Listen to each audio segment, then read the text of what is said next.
a happy winter break.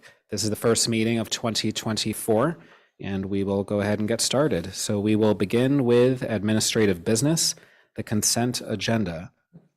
Would someone like to move the consent agenda? Thank you, Andy. Is there a second? I can second it. Thank you, Helen. Andy, your vote? Yes. Helen? Yes. Natalia? Yes. Sarah? Yes. Suzanne? Yes. Mariah? All right, and I also vote yes. I vote yes too, David. Oh, okay, sorry, didn't hear it, didn't see you. It's okay. All right, so Valerie votes yes, and Mariah, I see that you're on now. Do you vote yes as well? On what? On the consent agenda. Yes. All right. So that now brings us to the superintendent's report, Spotlight on Excellence.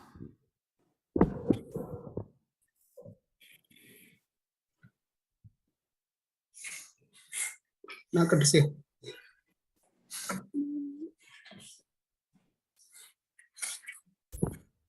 Good evening, everyone, and Happy New Year as well.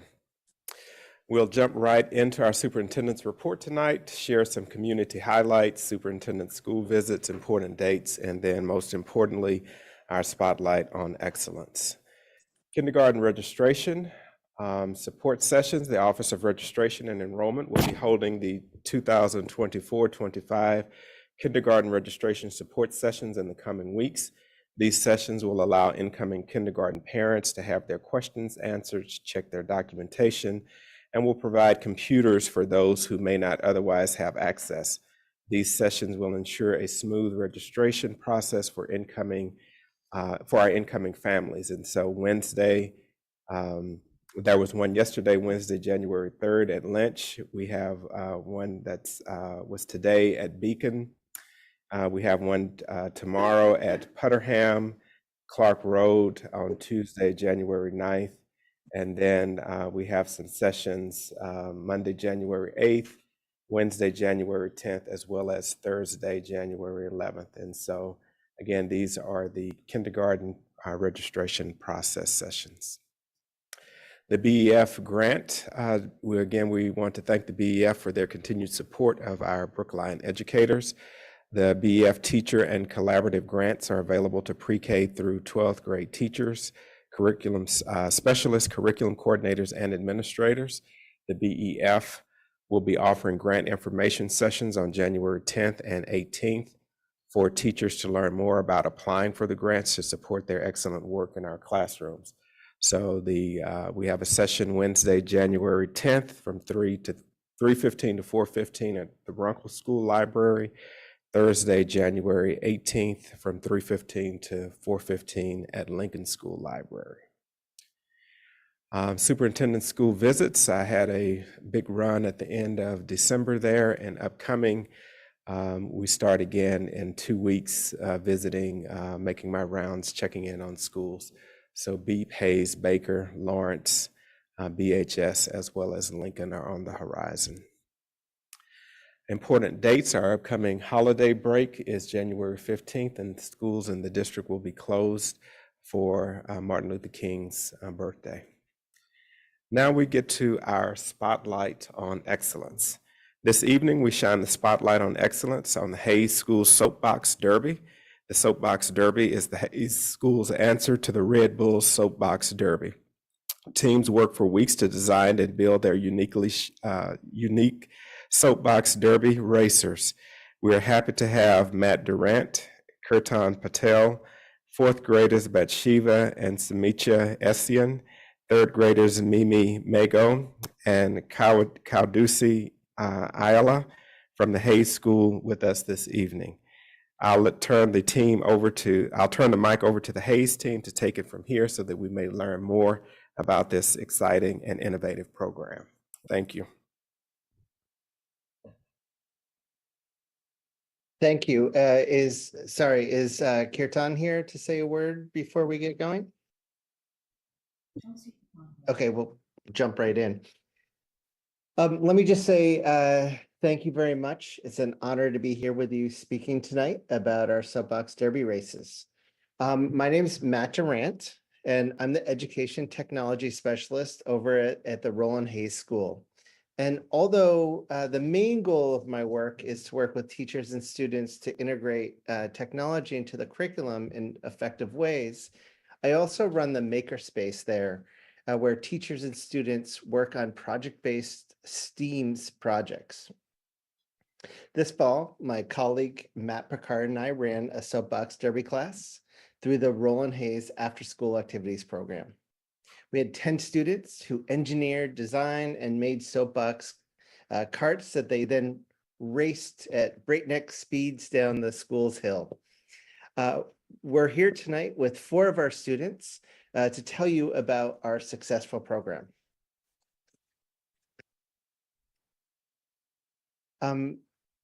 Can I share my slideshow on the screen? You should be able to, and I think it's also embedded in your. Matt, do you want me to share it for you? Yes, please. Okay.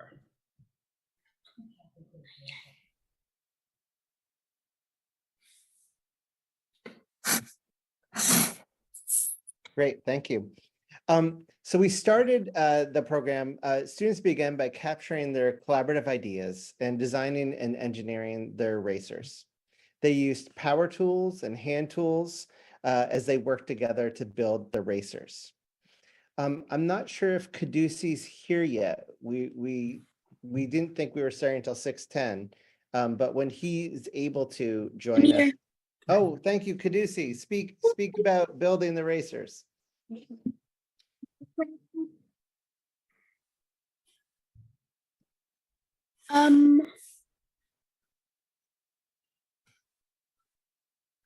Minute. It was very interesting.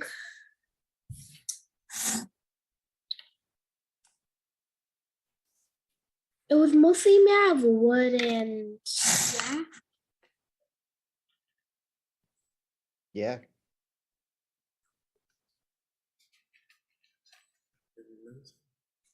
Caducee, could you tell us a little bit about how you and your partner Alexander worked together to build the cart? Yeah.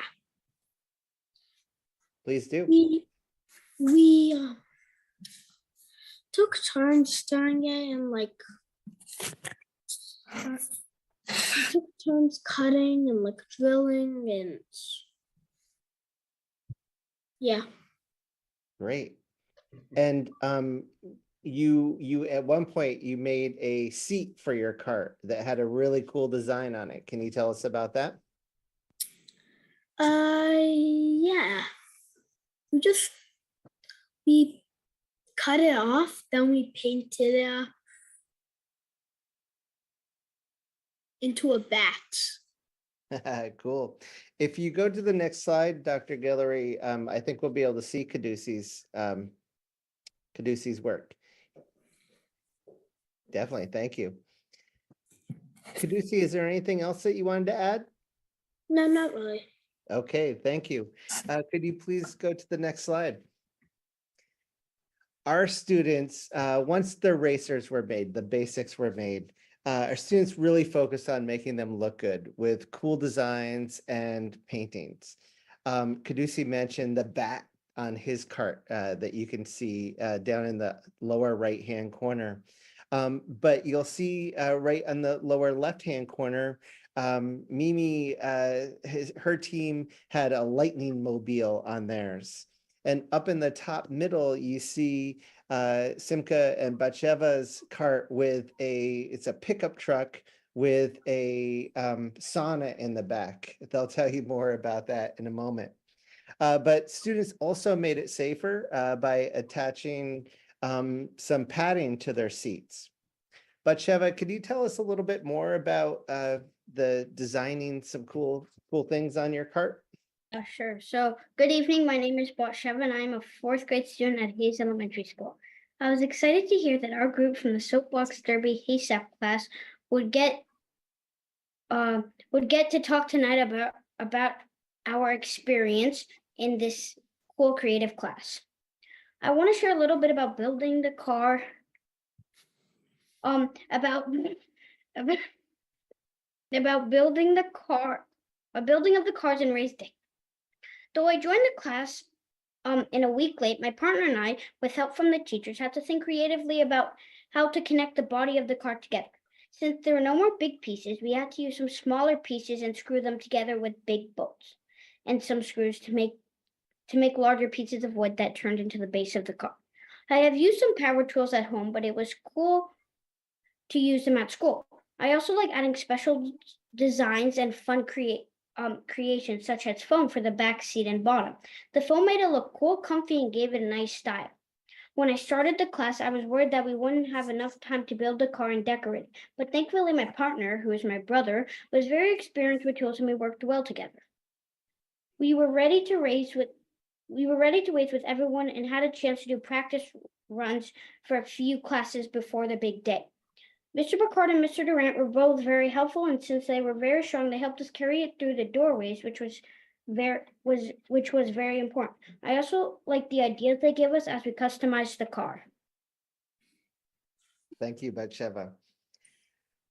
We had a lot of teamwork here throughout the class. Students were working together, and there was just a ton of collaboration and teamwork going on. Mimi, could you tell us some more? And before you do, Mimi, could we move forward 2 slides, please? Sure. Thank you. Mimi, all set for you. Hi, my name is Mimi. I'm going to talk about, I'm in 3rd grade and I'm going to talk about teamwork. In the beginning, I was very nervous, mostly because I didn't know my partner. But after about 1 class, I got to know him better.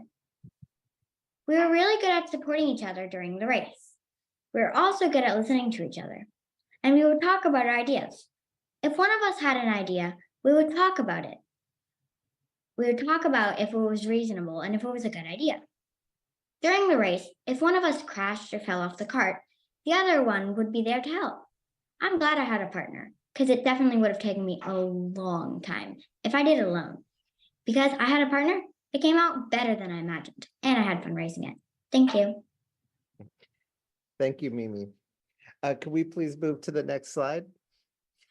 So we started off really low on the hill, taking some test rides where we just slowly got started. Kids got used to the speed, and then we gradually moved higher and higher on the hill as students got used to that speed and gained some confidence. This was also a real opportunity for us to find out what was working or what needed to be tweaked a little bit. We really applied a growth mindset where our failures led to revisions and growth, which led to improved racing and celebrations. Finally, if you could please go to the next slide. Finally, we got to our race day.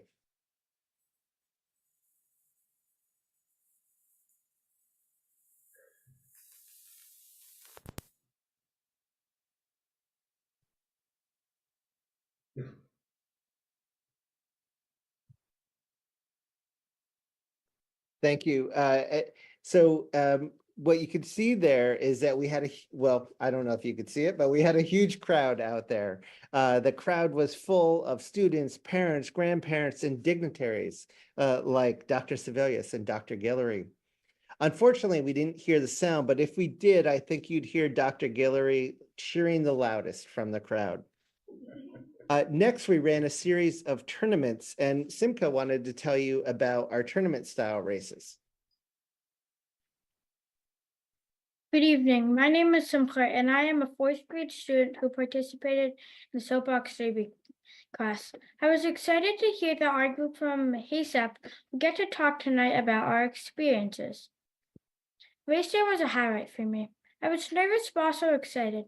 I started slow down the hill, gained confidence, and made my way down up really fast. And even though my car flipped over a few times during the practice runs, I was wearing a helmet, and each time I got up and we pulled the car back up to the top of the hill to try again.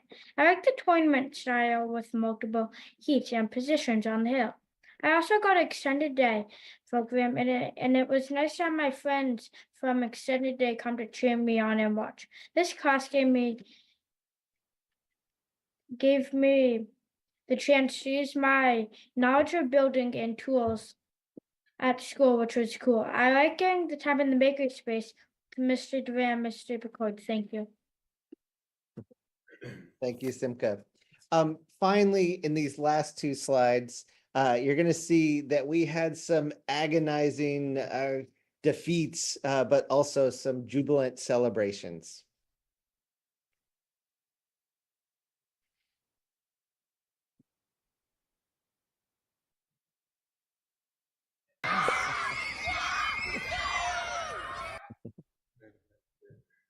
You all hear that?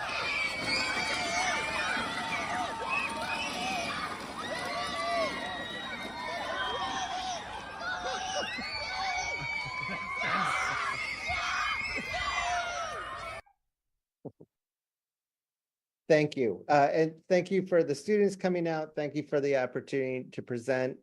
We're here if there's any questions. Thank you very much for that presentation. Sounds like you had an excellent time, not only with the race itself, but of course in building the vehicles out, and I can really see the enthusiasm. Suzanne.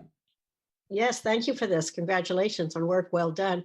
I'm wondering, after your practice sessions, did you have to go back and make adjustments to the carts themselves? I mean, did you learn something that made a difference then? Definitely. Do any of the students want to speak to that?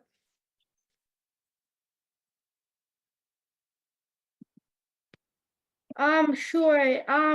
What Thank we did is after like our first practice run, we didn't have any seats, but then we put on seats and other like fun things that we thought would help more. Yeah, thank you. That's good to learn from your practices. Thank you very Yeah. much. We definitely had a series of practice runs. From each of those, we'd take what was working and then go back in and make some changes. So thank you. Helen? Yeah, I'm wondering, thank you for this. This is fantastic. It's really exciting work that you're doing, all of you guys. How did you make the race cars stop? Could one of you speak to that? Sure. We added a brake, and it didn't actually make it go to a complete stop, but it made it at least slow it down so you wouldn't have to so at least you could use it before you really needed it. I see. Okay. So And I don't know if you noticed on the front, there was a brake, a big brake they could pull. Just to if they were a little scared of the speed or wanted to slow down or needed to make an emergency stop. And the steering, how did the steering happen? Maybe. Well, Could you yeah.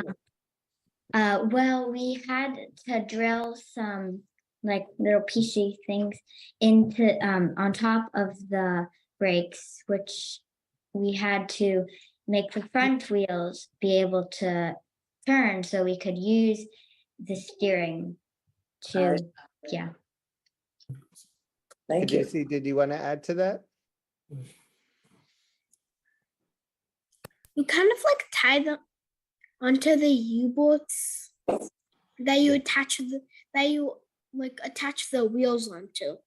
Yeah, we had a rope that they would use, but mainly feet. Thank you. Thank you. Anyone else? All right, Dr. Guillory. Thank you. All right, Roland Hayes, the Public Schools of Brookline Spotlight on Excellence is awarded to Roland Hayes Soapbox Derby Racing Team in recognition of the exceptional opportunity for hands-on experiential learning, including empowering students to design, engineer, use tools in a safe and supervised environment while allowing students to test their innovative ideas. And with that, we say congratulations to you tonight. Thank you. And that concludes the report. All right, do school committee members have any questions regarding any portion of Dr. Guillory's superintendent report? Suzanne? Yeah, David, thank you. It's not a question. I just want to support the information sessions for the BEF grants. There really are many wonderful opportunities. I'm a liaison with BEF, and I get to listen to the reports of the people who have gone through whatever they've gone through, you know, whether it's language lessons in Italy or the geography of Iceland or whatever that may be. They're wonderful opportunities. And so I just, again, would put a plug in for the information sessions for the BEF grants. They're great. Helen? Yeah, I just wanted to thank the Megan and her staff, and also the early childhood people for having flexible times for working parents to be able to sign up. I saw there was one even tonight where people could come and sign up their kindergartners. So I think that's really responding to the community and helping out parents who need to work and can't get there to sign up their kids. All right, and I want to thank the Roland Hayes team for coming this evening and presenting. You're welcome to stay if you like, but we also understand if you want to call it an evening. So thank you again. And with that, we will move to public comment, where we have 3 speakers signed up for tonight. And first will be Miss Donna Perry. Sure. So first we'll go with Jana Schechterman. Okay, so good evening, everyone. Can you hear me well on the Zoom call? Okay, that's refreshing that the audio works. So Happy New Year.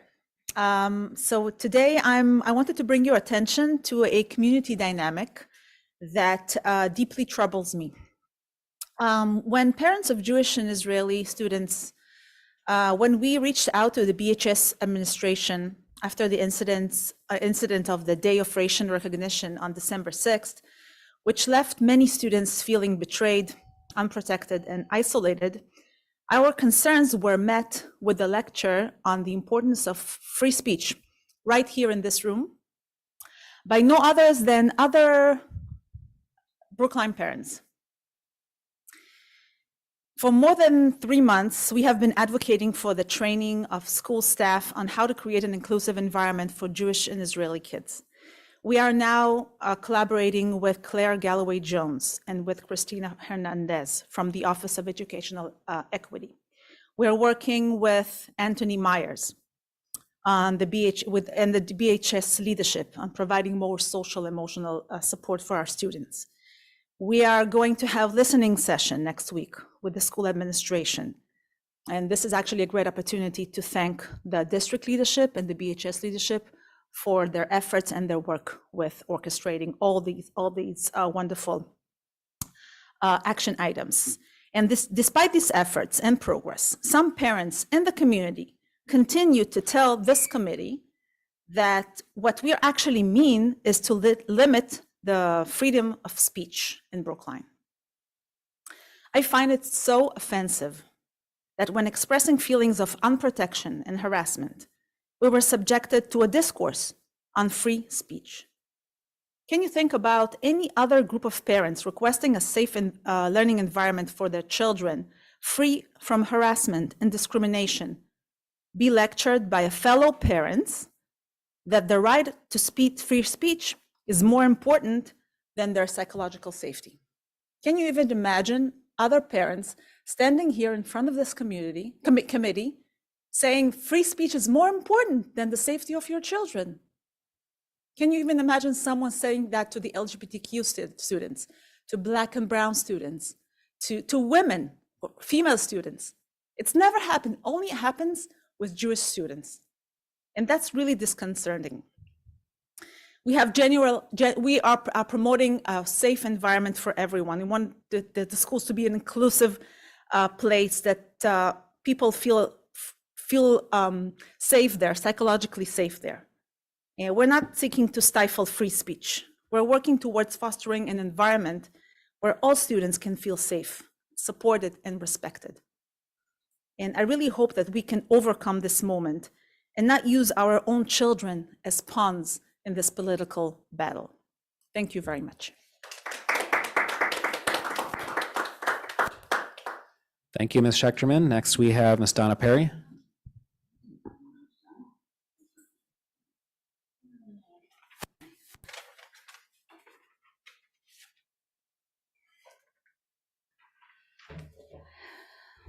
Hi, Happy New Year.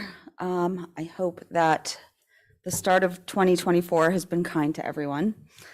I wanted to start this evening by expressing gratitude to Claire Galloway Jones and Christina Hernandez, and of course to Anthony Meyer.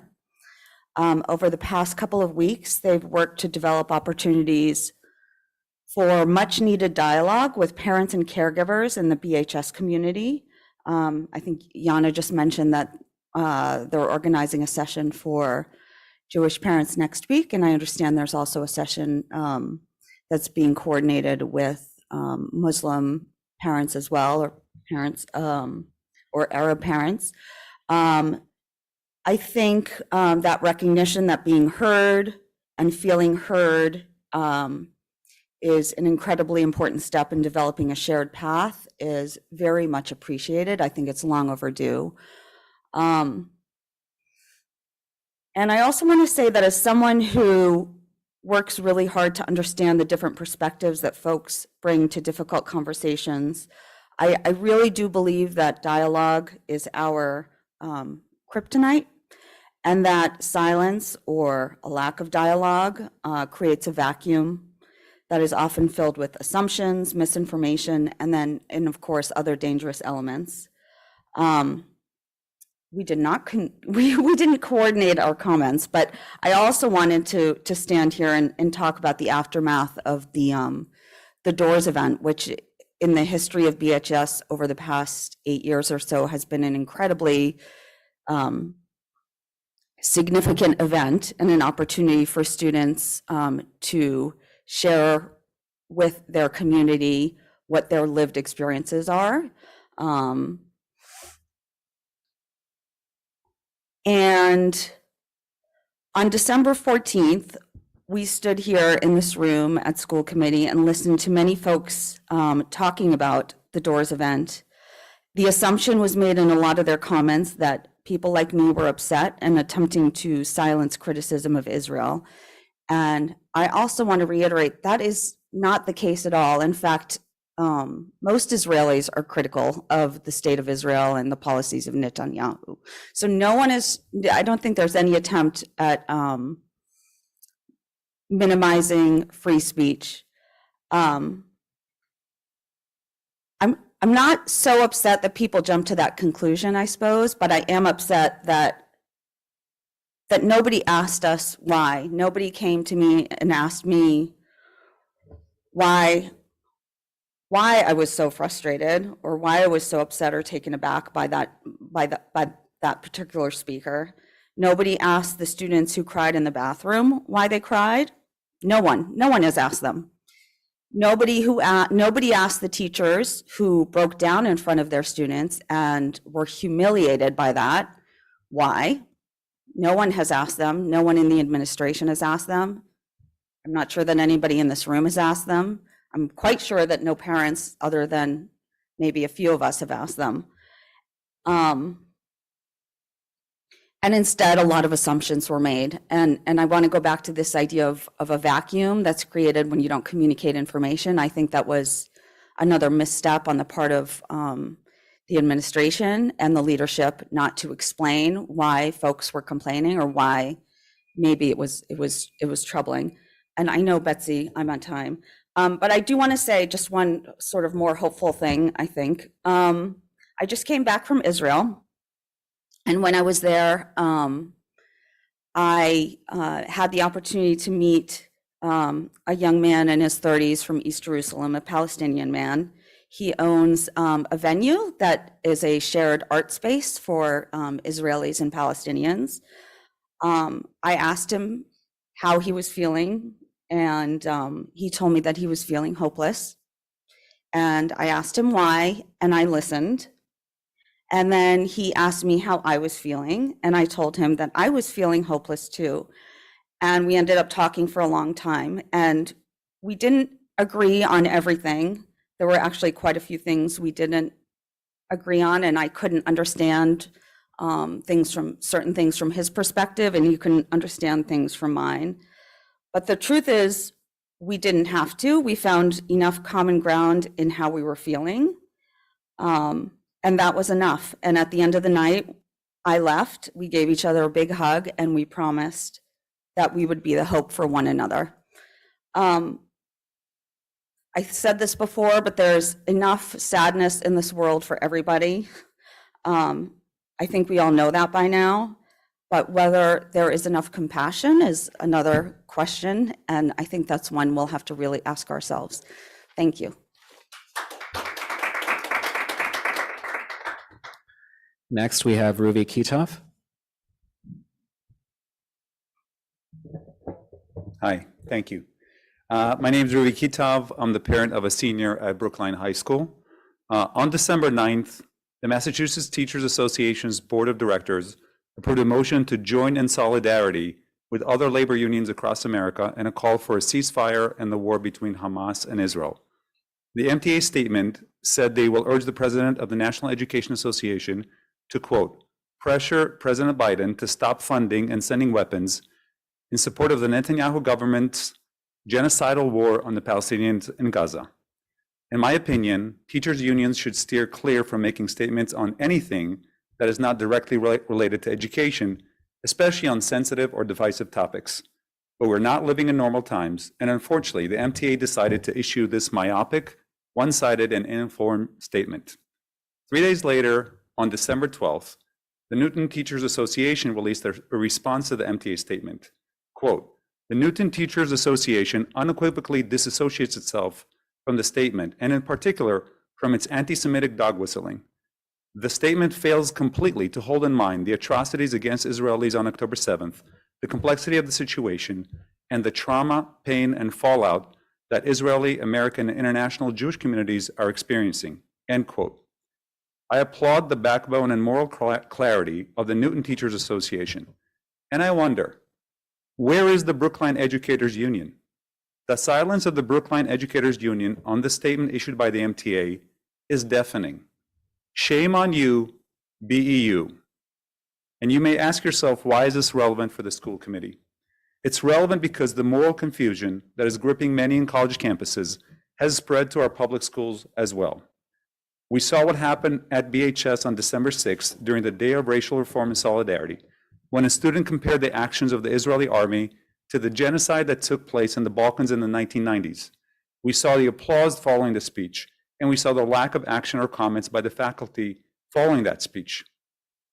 And now, the Brookline Educators Union is apparently siding with the MTA statement, calling for a ceasefire in a quote-unquote genocidal war without acknowledging the terrorist actions of Hamas, the use of civilians as human shields, the hostages being held, or the indiscriminate rockets being fired from Gaza.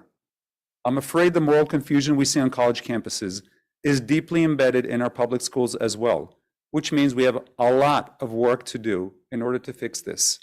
And that work includes the school committee. Thank you.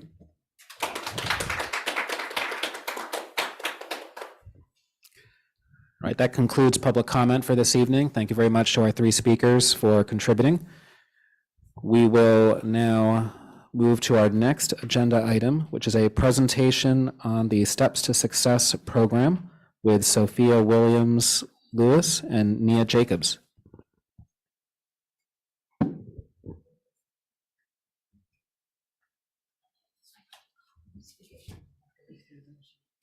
I'll share your slides. That's perfect. Thank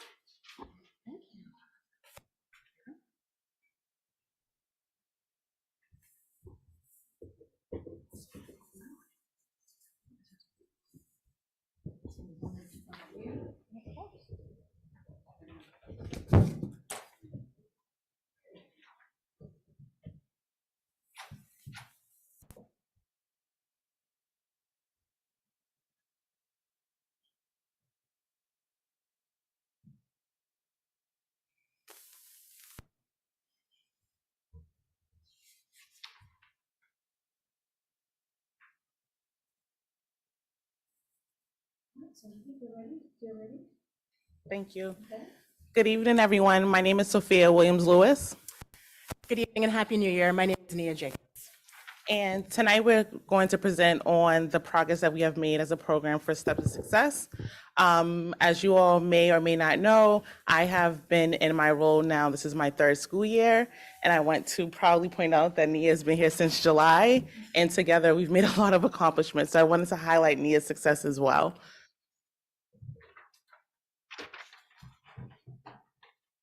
So this may serve as a friendly reminder to some folks. This may be new to some folks.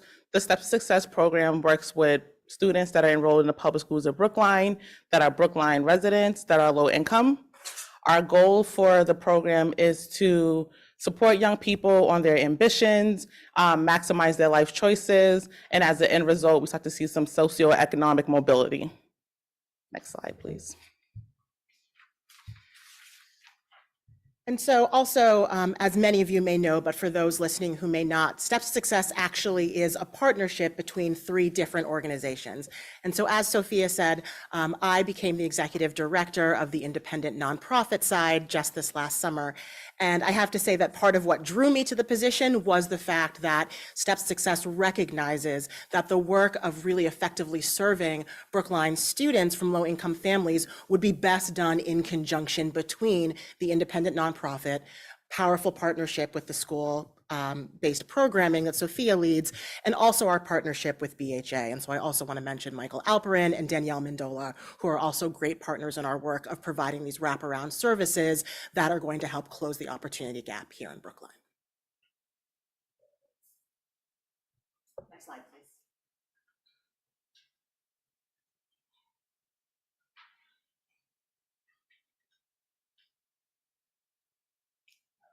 No problem, thank you. So in order of priority, we'll talk about the students that we serve. So primarily, we work with students that reside in Brookline Housing Authority, so that's BHA. Brookline residents that are eligible for free lunch. Any student that has been displaced and falls under the McKinney-Vento students, they are eligible. And then lastly, Brookline residents eligible for reduced lunch.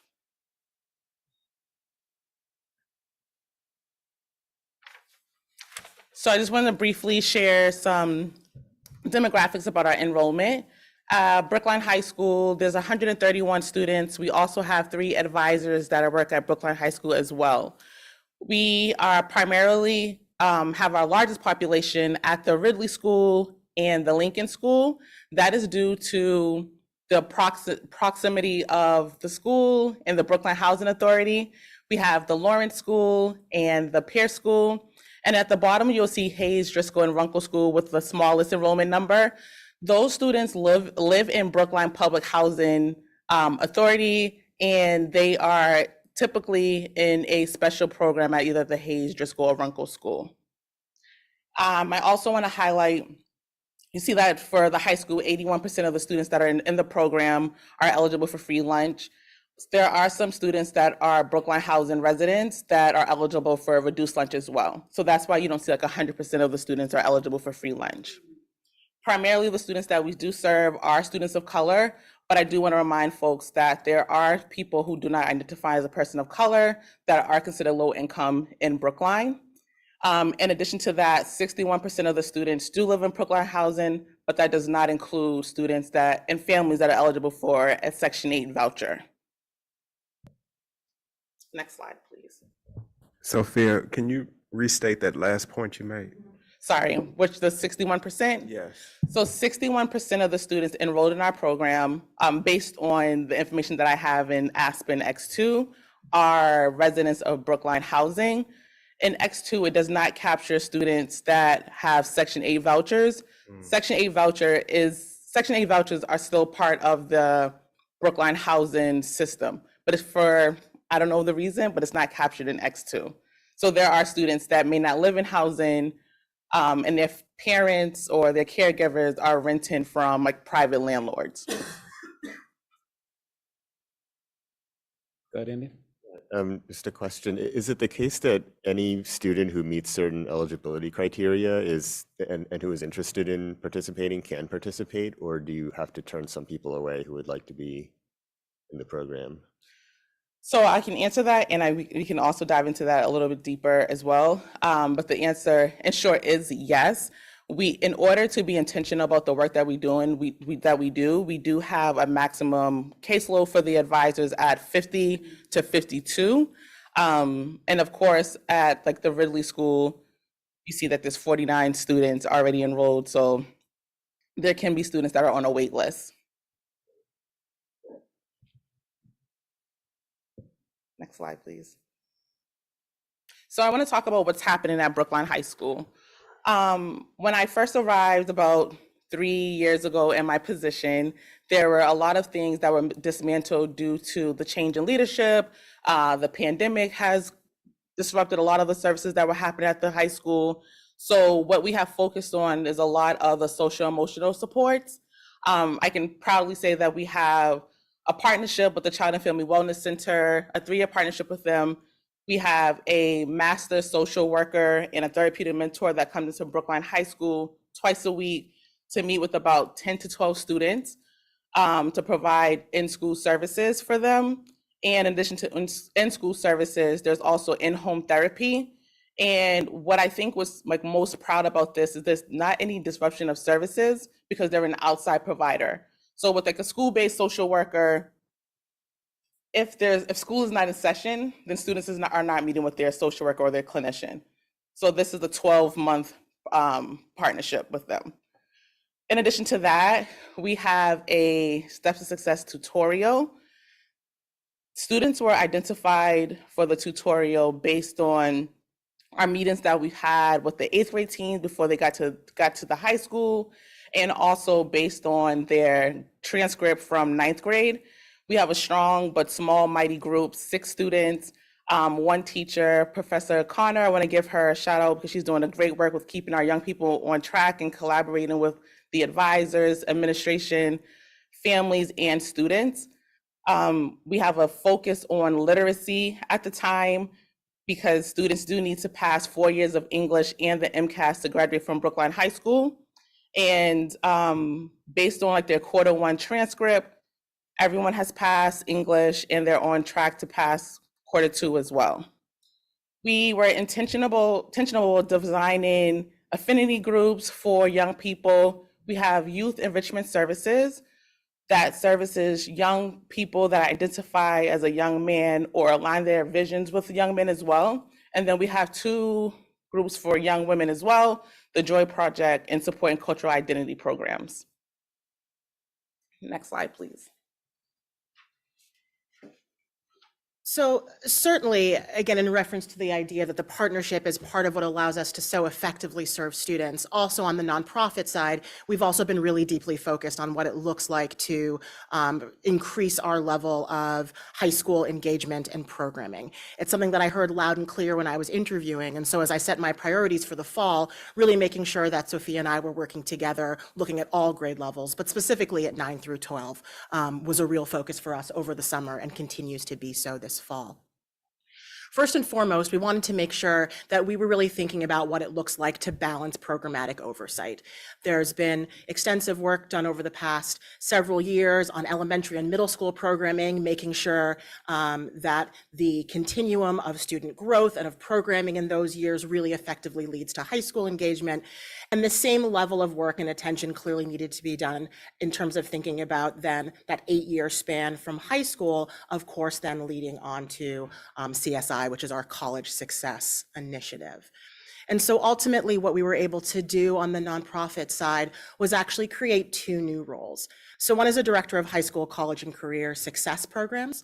And ultimately this position oversees the 4-member team that ultimately does the work of thinking about high school and college and career success programming.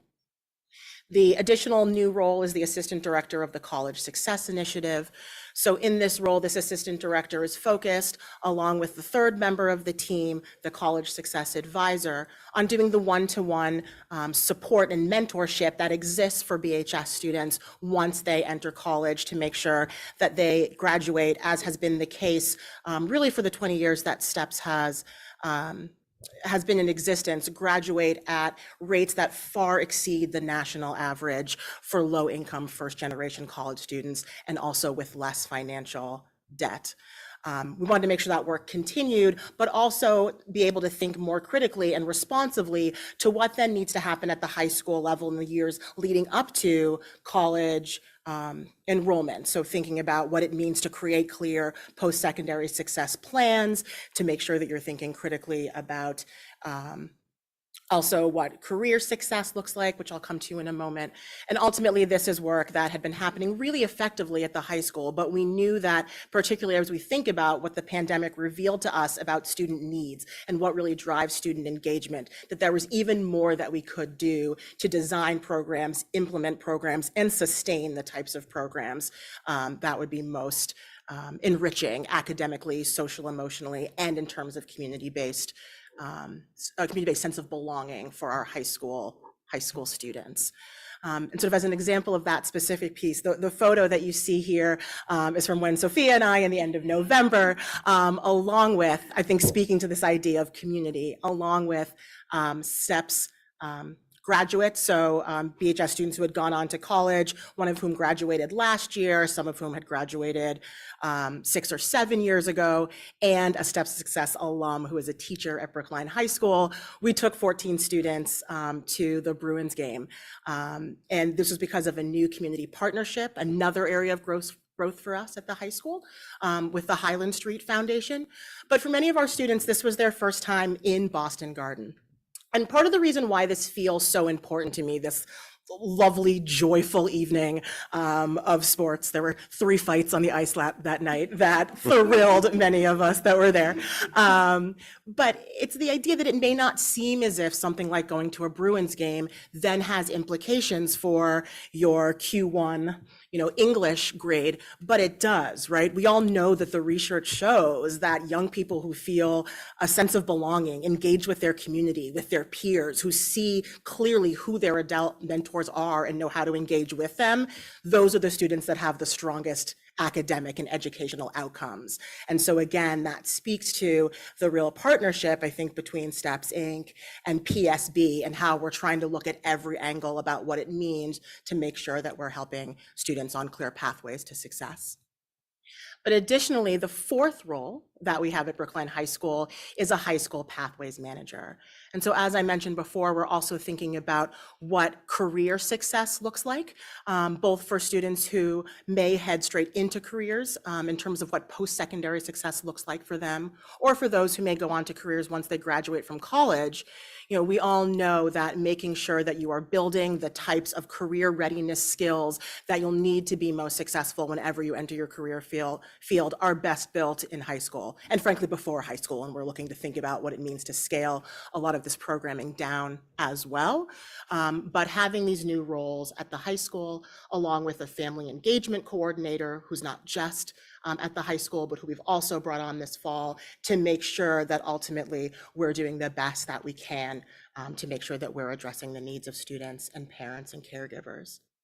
The family engagement coordinator, just as 2 examples of that work and how it ties both into the high school as well as to the elementary and middle school programming side, is that the high school and the elementary school PSB advisors do an amazing job of knowing their students and making sure that then for us on the STEPS Inc. side, we're able to be as responsive as we can to the needs of those students when they arise. And so a partnership that we've really seen blossom this fall is with an organization called the 1 by 1 Project. So for STEPS Inc., there of course are multiple funding sources that we use and partnerships that we maintain.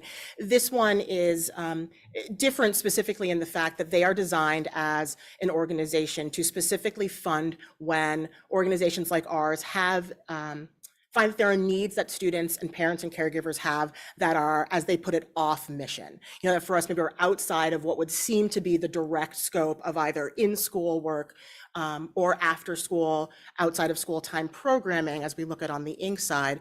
But ultimately know that by addressing these needs, you're going to see clearer, specifically positive outcomes happening for those students or caregivers. So as an example, on the EM side, we had a young person who was the need for a basic medical device. And I say basic because it's a device that for folks who are from more resourced families, you may very easily be able to access. But it was a price point that was beyond this family. Insurance was unable to cover it.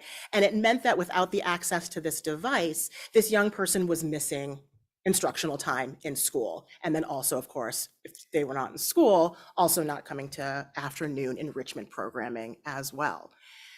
And so, of course, right, this is where the opportunity gap begins to sneak in. You miss instructional time, and then when the summative, or even formative assessments emerge for that unit, ultimately you're falling behind, the next unit comes, and all of a sudden, because of missed time, because of this, again, for many people, what would seem to be a basic piece of medical equipment, ultimately this young person may end up 6 months down the road, 6 years down the road when they enter the high school, ultimately having seen a gap grow that could have been directly addressed. And because of our partnership with One by One, we were very quickly able to do so. And as I said, that scales up to the high school side as well. A very similar story of a high school advisor recognizing a need of a student that ultimately was facing eviction proceedings, and we were able to ultimately work with One by One to make sure that we could provide assistance in terms of both groceries, gas money, and basic household devices or household materials, I should say, to make sure that this young person could remain in school with access to what it is that they needed to feel happy, healthy, and confident to be able to come to school every day without that missed time. So back to where I started, I see the work in the high school as really being our way on both sides of the partnership of being responsive to what has emerged over the past several years in terms of the needs of the high school, and really the work that we've done this fall, both on the Inc. side and of course on the PSB side, as Sophia has said, really laying the groundwork for increased positive outcomes for the high school STEP students.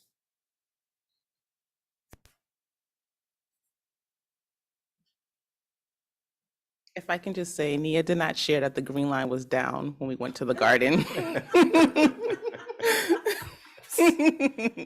Next slide, please. We made it though. We did.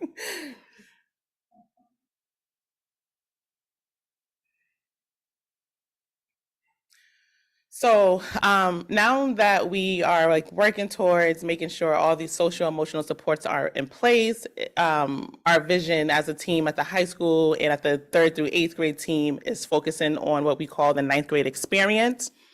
So currently at the time, we plan for transitions to happen or transition work to happen from March with our Day of Shadow, where we have high school students go to BHS and they're paired with a mentor.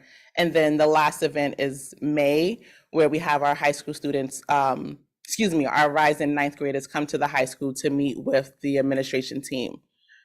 Over the years, we've recognized that there's a gap of support for the 9th grade experience. So we thought to ourselves as a team, or together, I should say, as a team, how do we think about this as a 12-month transition period? So the 9th grade transition does not end until June 2025 for the incoming 9th graders.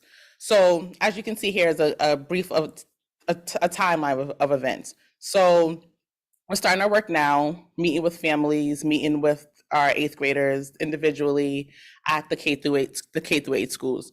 We're preparing for the Day of Shadow. So what the Day of Shadow is, we pair our rising 8th graders with a current sophomore or junior student. They stay with them for the day, they go to their classes, they have lunch with them in the cafeteria, they have the real Brookline High School experience.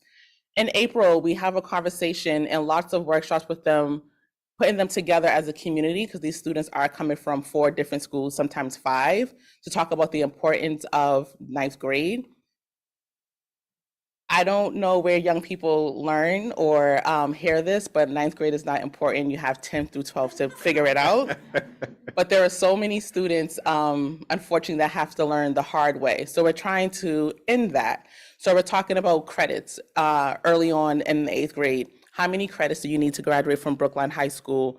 What are Brookline High School's graduation requirements versus the state of Massachusetts graduation requirements? Attendance matters. I can't stress that enough to young people. I'm stuck. I just had this conversation with someone earlier today about going to advisory and understanding the importance of advisory as well and how that impacts their social and academic success.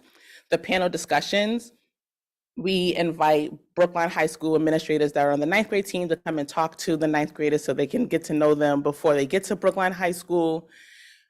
Our current 9th graders will have a conversation with them about the transition.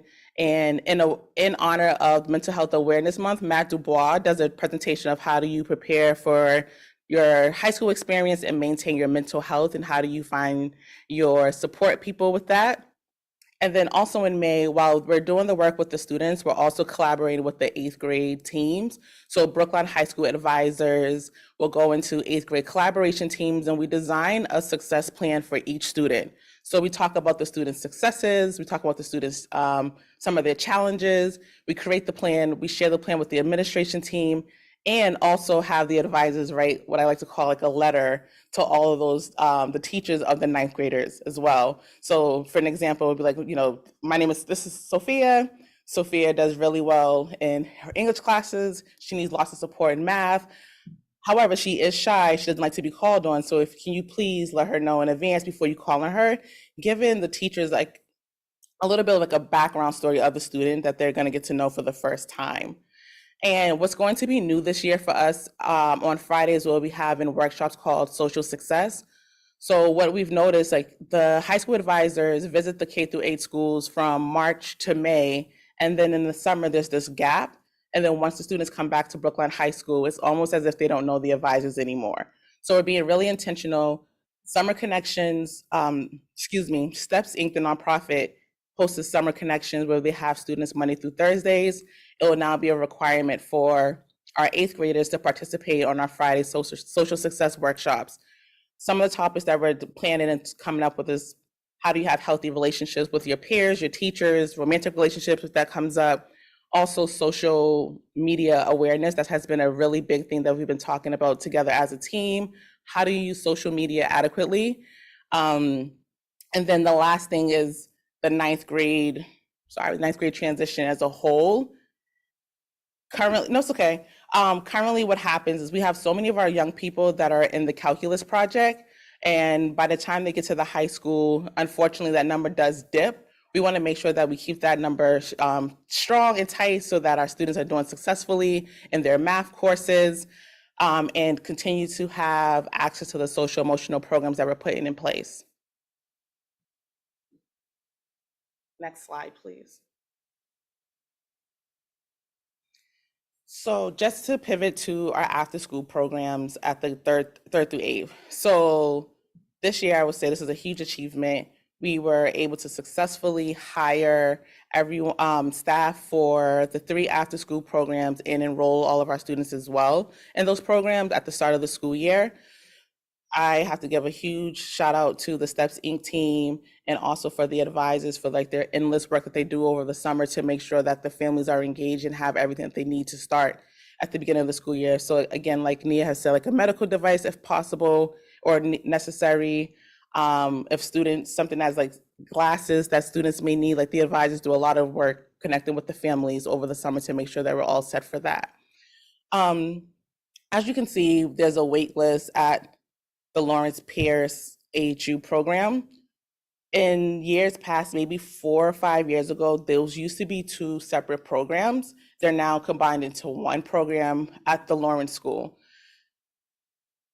When we're talking about building community, it serves its purpose, like the two schools coming together to get to know one another.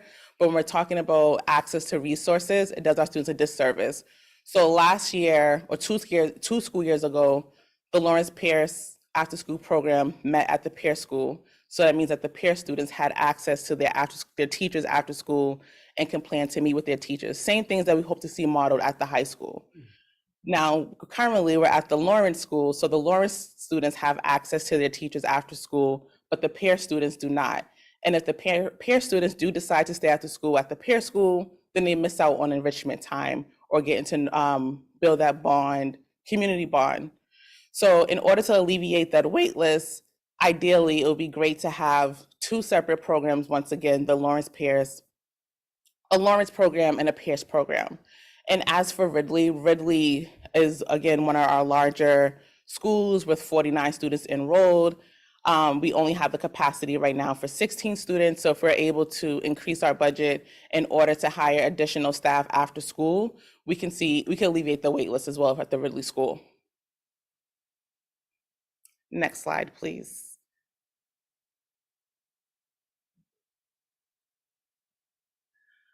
Just to talk about some of the numbers of the successes of the programming. As Sophia said, being fully staffed with effective staff, both for Homework Center and for enrichment, means that we've been able to ultimately do a few things in terms of increasing numbers. So the overall attendance rate has increased.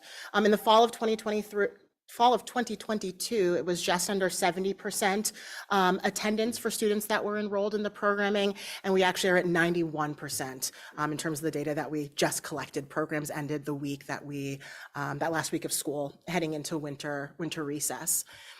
In addition, another marker of the increased, success of this program and stability of the program is the increase in eligible participant enrollment. So in the spring of 2022, only 39% of the students deemed eligible by the PSB advisors were ultimately enrolled in programming, and it actually was 74% this last fall.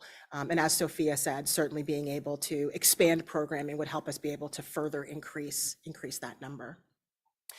But not just in terms of the data, or at least sort of the harder numbers, but we're also seeing how successful we think programming has been this fall in other ways as well.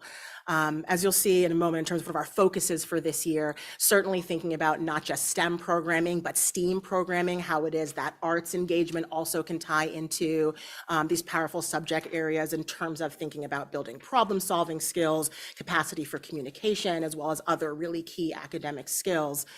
We've integrated more dance, theater, and visual and performing arts into the after-school enrichments as well. And so we're really seeing students build clear transferable skills there in terms of saying, oh, the problem solving that I'm using here in Lego robotics, or to think about this next dance move ultimately becomes a part of my use of those same skills during the course of the academic day. But also something that we've seen in particular with the dance program is that, as we all know, for so long in COVID, right, students were asked to only occupy your own space. You didn't really have to think about yourself in conjunction with other selves, because for a while, everything was so regimented to your box.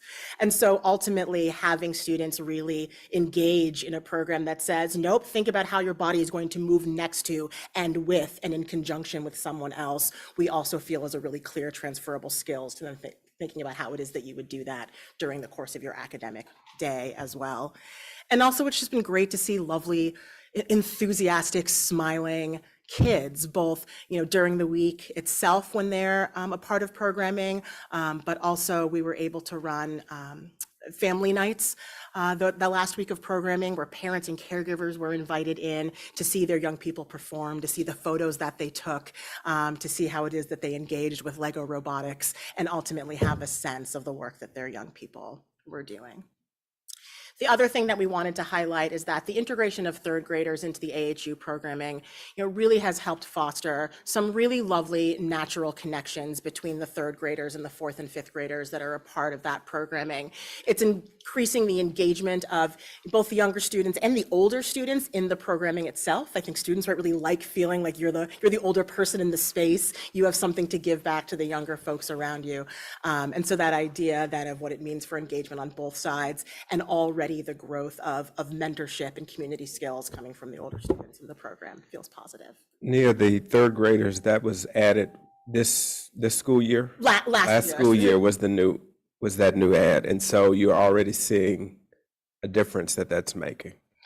Yes, absolutely. Sophia's seen it for more years than I have. I'm saying I can only speak for the last few months, but yes, I feel like at least how I saw the third graders interacting in the space, even between September, and then how they were conducting themselves and carrying themselves and interacting with other young people in the space in December, already was key growth. But I don't know if you want to speak for. No, and I would say it looks like a smooth, natural transition. It reminds me of what the fourth graders looked like. So I don't even recognize that this was a new addition to the program. So just some of this came up in what I was previously saying, but in terms of the focus of our after-school programs for this year, just to highlight a few, you can see it here in, what I'm saying in terms of where we're feeling we've seen successes so far, but also where we want to keep moving forward. Clearly increasing homework support. Sophia will talk more about that in a moment, is certainly on our eye as we look to make sure that the after-school program really is dovetailing as well as it can with the academic program during the day. One, to continue to think about what it looks like to even more effectively and strongly implement the social emotional curriculum that we use, second step in the afternoon, really looking at growth mindset, emotional management, empathy and kindness as key skills that we want to build in the students that are a part of our program. Continuing to think about this STEM, STEAM, enrichment, engagement, and how we make sure that what our students are doing after school is similar to what their peers with more resources may be doing after school, to make sure, again, that we're continuing to close that opportunity gap. And that we also continue to think about what it looks like to reach out to local colleges and universities and other partners to make sure that we're really maximizing those partnerships in terms of what it means that then we may be able to continue to provide more of for the students that are enrolled in the after-school programming.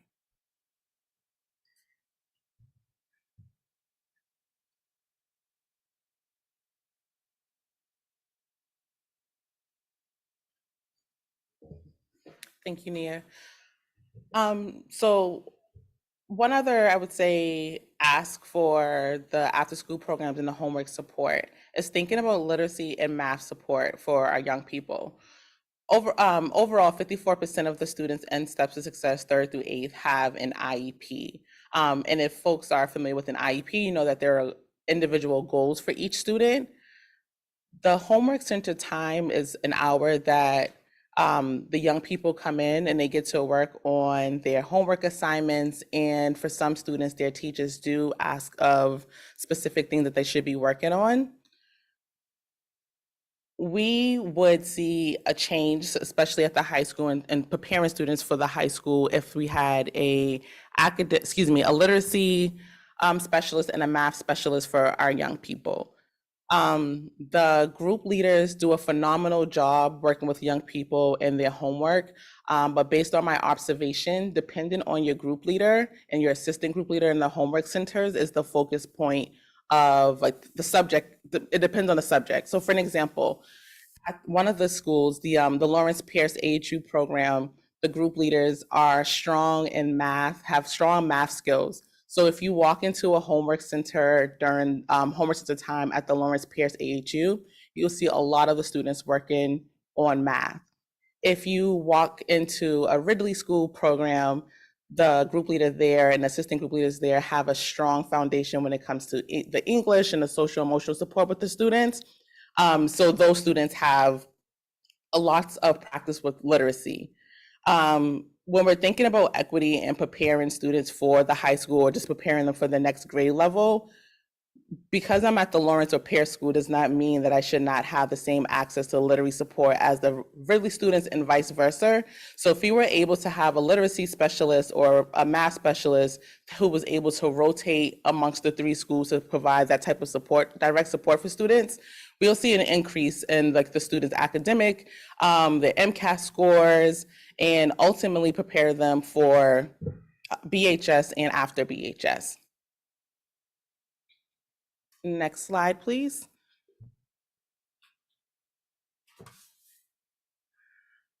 We just wanted to end with a little bit of both joy and also a moment to have us stop doing the talking and actually let some STEPS graduates speak for themselves. So this is just a very short video that was made last spring for the Step Up celebration.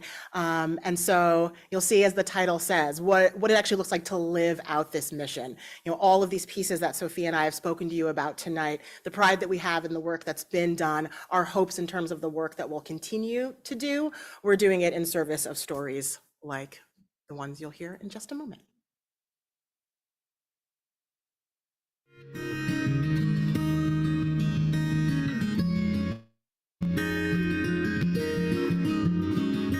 When I think back to the time that I was a part of STEPS, what it makes me think about is how much opportunity they provided for me, because for me, without steps, I always tell everyone I wouldn't be where I am today because they put so much investment into me. The times I would come into the steps room, lay on the floor and just talk to some of my mentors, counselors, just about my day, what I'm going through. Like, they were more than just mentors, teachers. To me, they were always family. When I think of Steps to Success, I think about a third grader who came into a town that was very different from what he was used to, not knowing what to expect. And suddenly I had a huge support system of friends and adult mentors who took care of me, advised me, even took me to the hospital one time when I had an emergency. The mentoring part of STEPS impacted me in ways that I wasn't fully aware of myself. I think a lot of teenagers don't know the next step that they're going to take. So having help from everyone at STEPS realize kind of what I'm interested in, what my strengths are, even what your weaknesses are, can let you zero in on more like what you're passionate about and what's going to be realistic for you. STEPS really supported me throughout my younger years in high school and even the beginning of college. They were really there in showing a genuine care and interest, where I feel like if that wasn't the case, I'm not sure if I would have pushed myself to go as far as I did. People don't realize that there's a need in Brookline, and there is a need in Brookline, obviously, because that's the entirety of who we serve. Discrepancy in wealth makes it even harder for folks to feel like they deserve and have access to the resources that Brookline has to offer. So I think there's a need, and STEPS is filling that need, and there really is no one else in the community filling the specific need and supporting the students and families, working class, low-income students and families living in public housing in Brookline.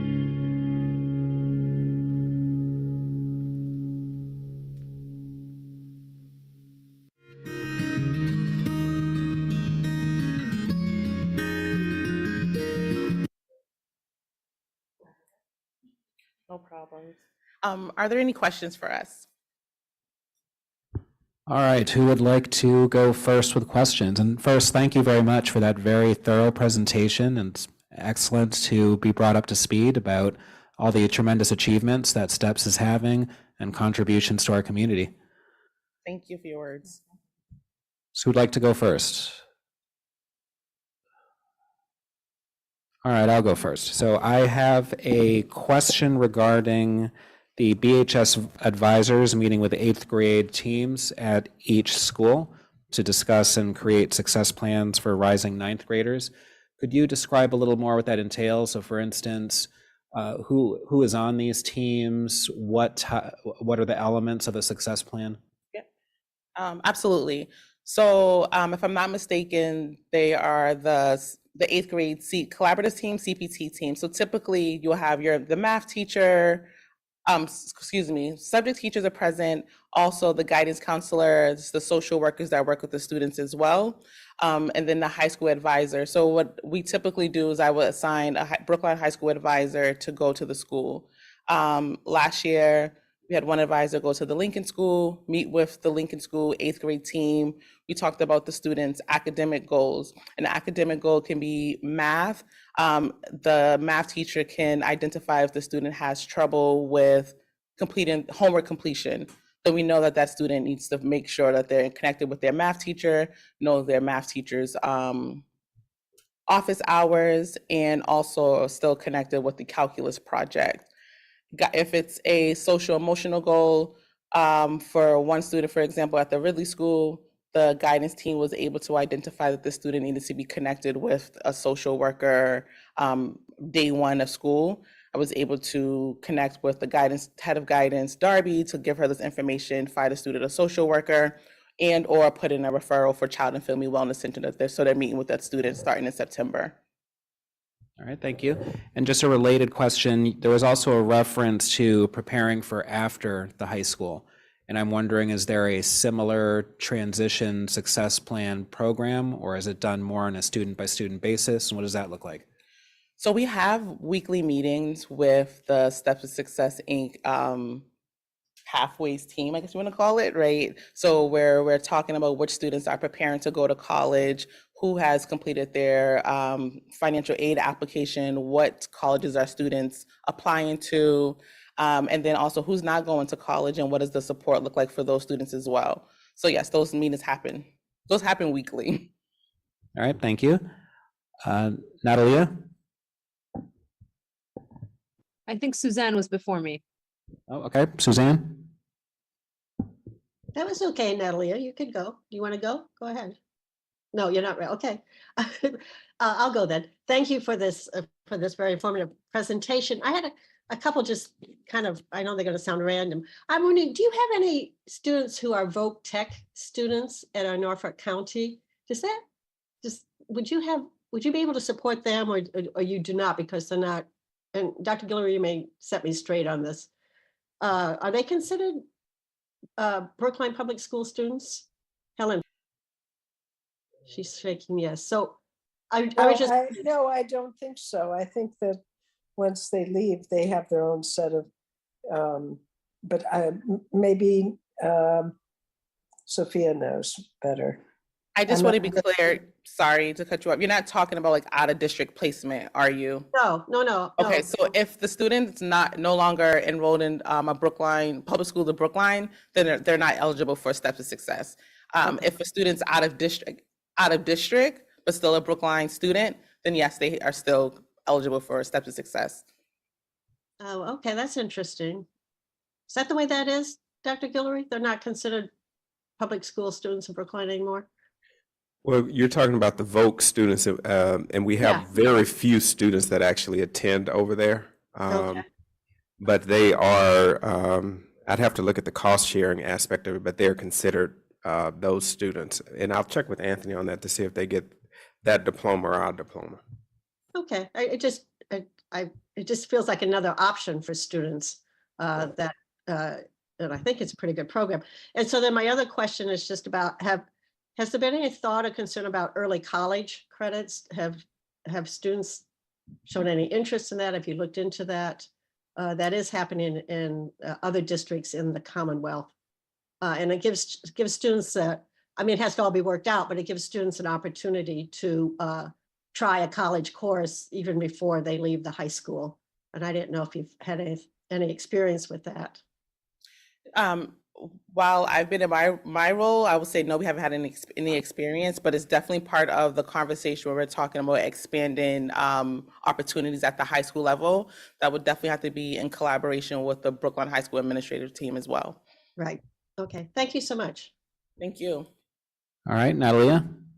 I just want to say thank you for the presentation and for all the work you do. I mean, I've learned a lot from a colleague of mine, Amy Takanami, who I know works with you closely. And, I have a couple questions and they might be very simple. And maybe on your last slide, you talked about the 50% of the students on IEPs and the adult literacy, or not the adult, the literacy and math specialist. Would that be something, and that's a question to maybe Dr. Guillory, is that something school committee could sort of ask you to budget for, in the sense that we've been discussing after school programs and programming that it happens and policies around programming that happens in our buildings in terms of after school and being accessible to everyone. Like, I wasn't quite sure if I didn't hear a clear ask, but was that an implicit ask that we budget for after school support? I mean, I think that I would be supportive of something like that if that's not already there, but I don't quite know all the budgetary, the way that Steps for Success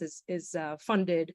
So maybe I need to understand that a little bit, but I think you clearly have, and I was so impressed with your data around attendance and interest, and I don't know what changed, but you clearly have a really highly engaged group, and this would be a way for us who have a commitment in closing academic gaps, in our strategic plan, to do that with outside of kind of the typical classroom and the after school programming in a maybe efficient, in a really great way. So I'd be supportive of thinking through that. So that's one comment / question. The other one is, I come from public health and often thinking about students, educational achievement, but within the context of are there opportunities for parental engagement for issues? Like, I just wanted to know, what sort of engagement do you have with parents? I know food security has come up in conversations that I've had with Principal Yadoff, and she said, Steps would be a great place to sort of think about how to close like food insecurity issues that she's noticing. So I don't want to add to your sort of portfolio to make you everything, but it seems that I did want to get a sense from you as to, you know, how much engagement do you have? Would you be able to identify families that were food insecure, that had other sort of needs, health needs, connecting to the health department and things like that? Or do you see that as not really part of your role? So those are big questions because I don't know enough about STEPS, so I apologize. No, it's okay. I gladly accept the questions and thank you for your questions as well. I will say that STEPS Inc. recently hired a family coordinator. I will let Nia talk about that and then how we can collaborate as well. So yes, to the final part of your question, I do want to say though that, you know, our partnership with BHA means that BHA is also able to identify some of those needs as well, and that Danielle Mendola, as their Director of Family Services, I apologize for not knowing that title more specifically, but is a great resource for us and for families already. But yes, as Sophia said, when I came on this summer, we were able to hire a family engagement coordinator for STEPS Inc. to do exactly what it is that you're saying. I think first and foremost, make sure that we really have parent and caregiver voices involved in our current programming, as well as a part of conversations about what programming could or should look like in the future. And so we'll be reinvigorating a family council that existed pre-pandemic, ultimately bringing that back to make sure there really is that you know, sort of regularly meeting, regular channel of engagement, I guess is the best way to put it. And then additionally, yes, Kai is their name. They're at every meeting that the EM team has. So that's the STEPS Inc. folks, as well as the PSB folks that work with elementary and middle school programs. They're at every single meeting of the high school and college success teams that happen between STEPS Inc. and PSB to do exactly what it is that you're saying, to hopefully have us be able to exist, not necessarily as the resource ourselves, but as a hub, at a center of resources that we can then use to connect parents and caregivers and young people with the resources they may need to be able to see academic and college and career success. Stephen? Thanks. Thanks for such an excellent presentation. I really didn't know a lot of that. And it was really, I thank you for such a rich presentation. I want to follow up on Natalia's question, maybe a bit more bluntly. Can you tell us how we can better support STEPS as a town and as a school committee more specifically? Or would there be specific asks you would have of us on the school committee for how to help STEPS grow and be even stronger presence in our town? Absolutely. Thank you. So what I will start with saying is, since we have some of the social emotional support in place, is be the academic support for young people, starting with the homework center. I always will talk to Gabe about the homework center time that PSB is responsible for and how we can adequately use that time to be intentional about closing the achievement gap between the students in STEP and Success, low income families and their peers as well. So that would be one ask. An increase in the STEP to Success budget overall to do the things that come up at the high school level. For an example, we have what I like to call like a small pantry, where we do receive donations from the Brookline Food Pantry and some of the funds from my budget to make sure that students have access to a meal when they feel like it. Things that are microwavable.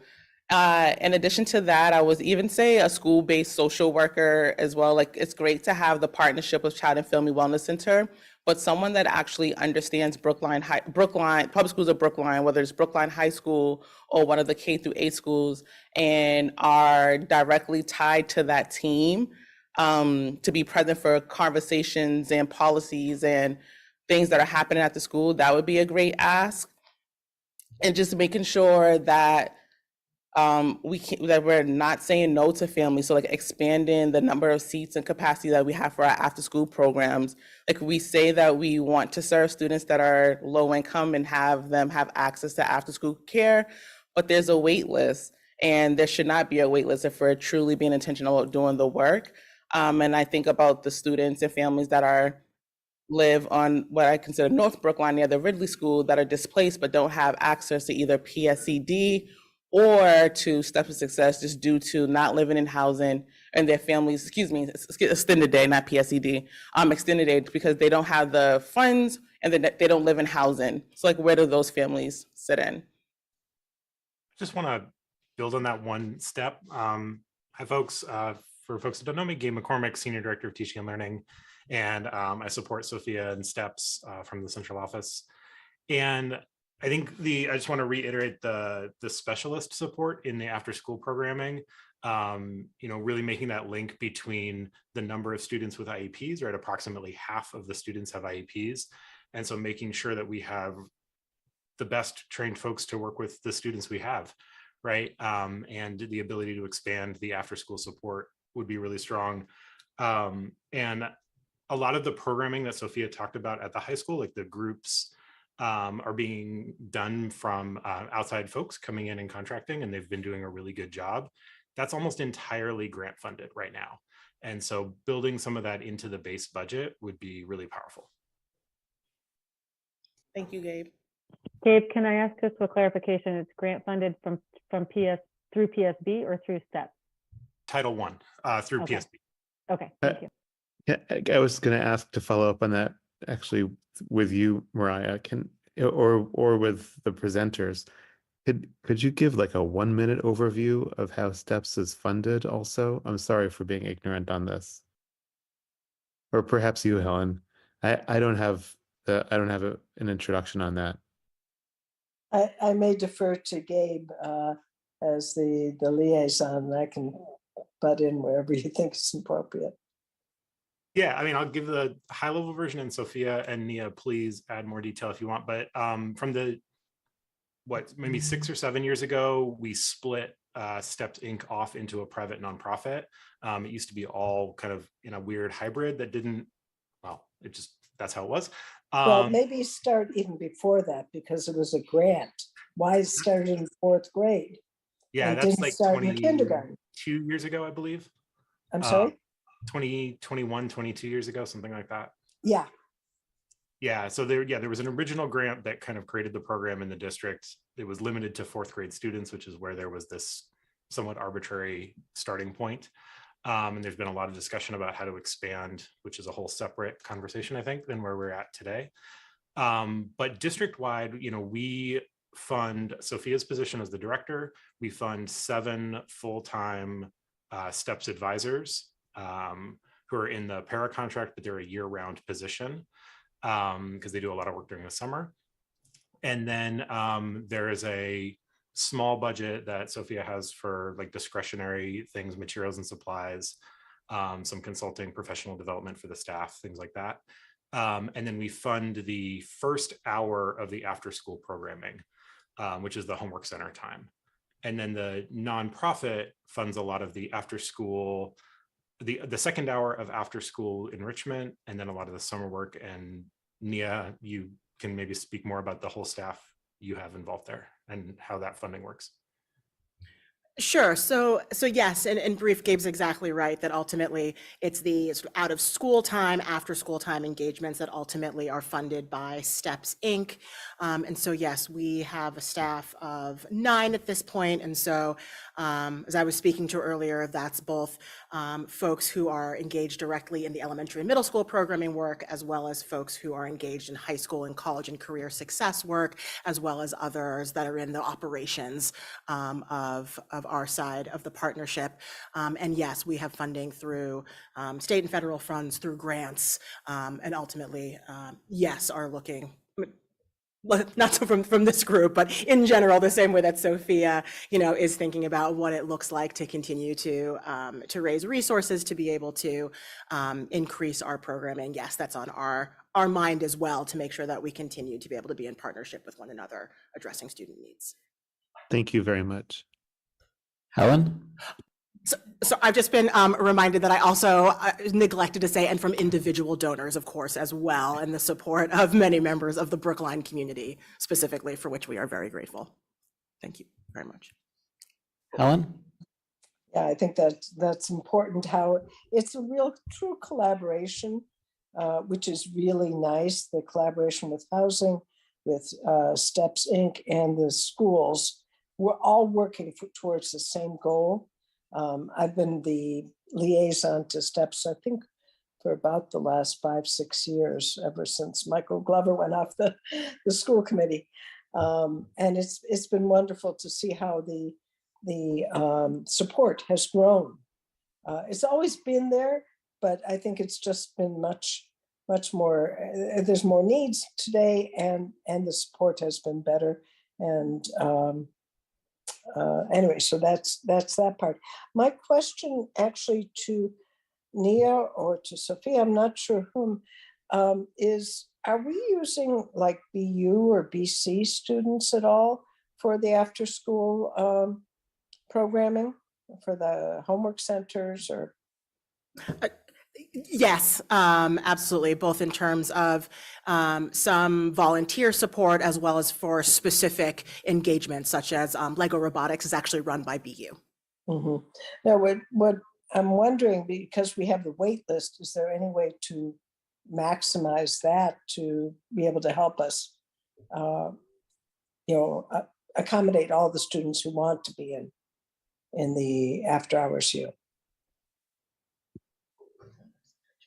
I'm not sure if that's like a homework center question, but what I will say is like because we are in partnership with the nonprofit and the programs are licensed through EEC, we try to honor what their capacity is for student engagement due to the EEC license as well. And then I'm not 100% sure if BC or BU would allow their volunteers to supervise a homework center without a public school of Brookline or STEPS Inc. employee present. Yeah, no, that I understand. And by being part of EEC, there are different rules than public school rules. That's true. And the other, just a quick thought as I was listening to that one-on-one group that seems to be very helpful. Brookline also, through the Brookline Community Foundation, has what's called a safety net fund. And that may be something that you could access too for families, or help families to access for those special needs that they might have. Yes, absolutely, Helen. We actually just applied recently when the grant reopened. You're exactly right, to be able to do more of that support. And so yes, back to what we were saying before, constantly thinking about what our revenue streams are is important to us on the STEPS Inc. side as well. We do have ARPA funding, and as I'm sure many of us know, ultimately, that funding will have to be expended by the end of 2026. And so making sure that we are really being mindful of what it looks like to be able to create new programs and to be able to sustain them long term is a key point of conversation for us. Absolutely. But yes, thank you for bringing that up in case we hadn't applied. Thank you. Thank you. And thank you for all you guys do. It's really important work. Thank you all for listening to this presentation and being such strong partners in the work as well. Andy? Yeah, thanks. If I could bring this back for a second to the work that you're doing around the 8th to 9th grade transition. So one aspect of that transition that has been discussed a lot recently is tracking and the disproportionality in who gets assigned to which courses for 9th grade. Is that something that you kind of work on consciously with students? And what's your approach to that whole issue when you're working with the 8th and 9th graders? Directly, that's not something that I'm working with. I don't know if Gabe has any feedback for that question as well. I think Andy, if I'm understanding the question correctly, it's like, how would the advisors be encouraging students about course selection as they enter 9th grade? Is that kind of what you're thinking about? Yeah, maybe that'd be one part of it. Sure. So if I can add, I do know the K through 8th advisors do work closely with the guidance counselors to make sure that students are being placed in the right courses, if that answers your question. And I don't know if what you're looking for is also African American Scholars has been involved in that. There's been times over the years where the group of students have come to the 8th grade teachers and talked to them about placement and, reaching high. I think it's totally appropriate for it to be both groups. Mhm. Yeah, and I think maybe another piece that's worth mentioning, Sophia mentioned it really quickly during the conversation, but many of the students who are in STEPS in middle school are also engaged in Calculus Project over the summer.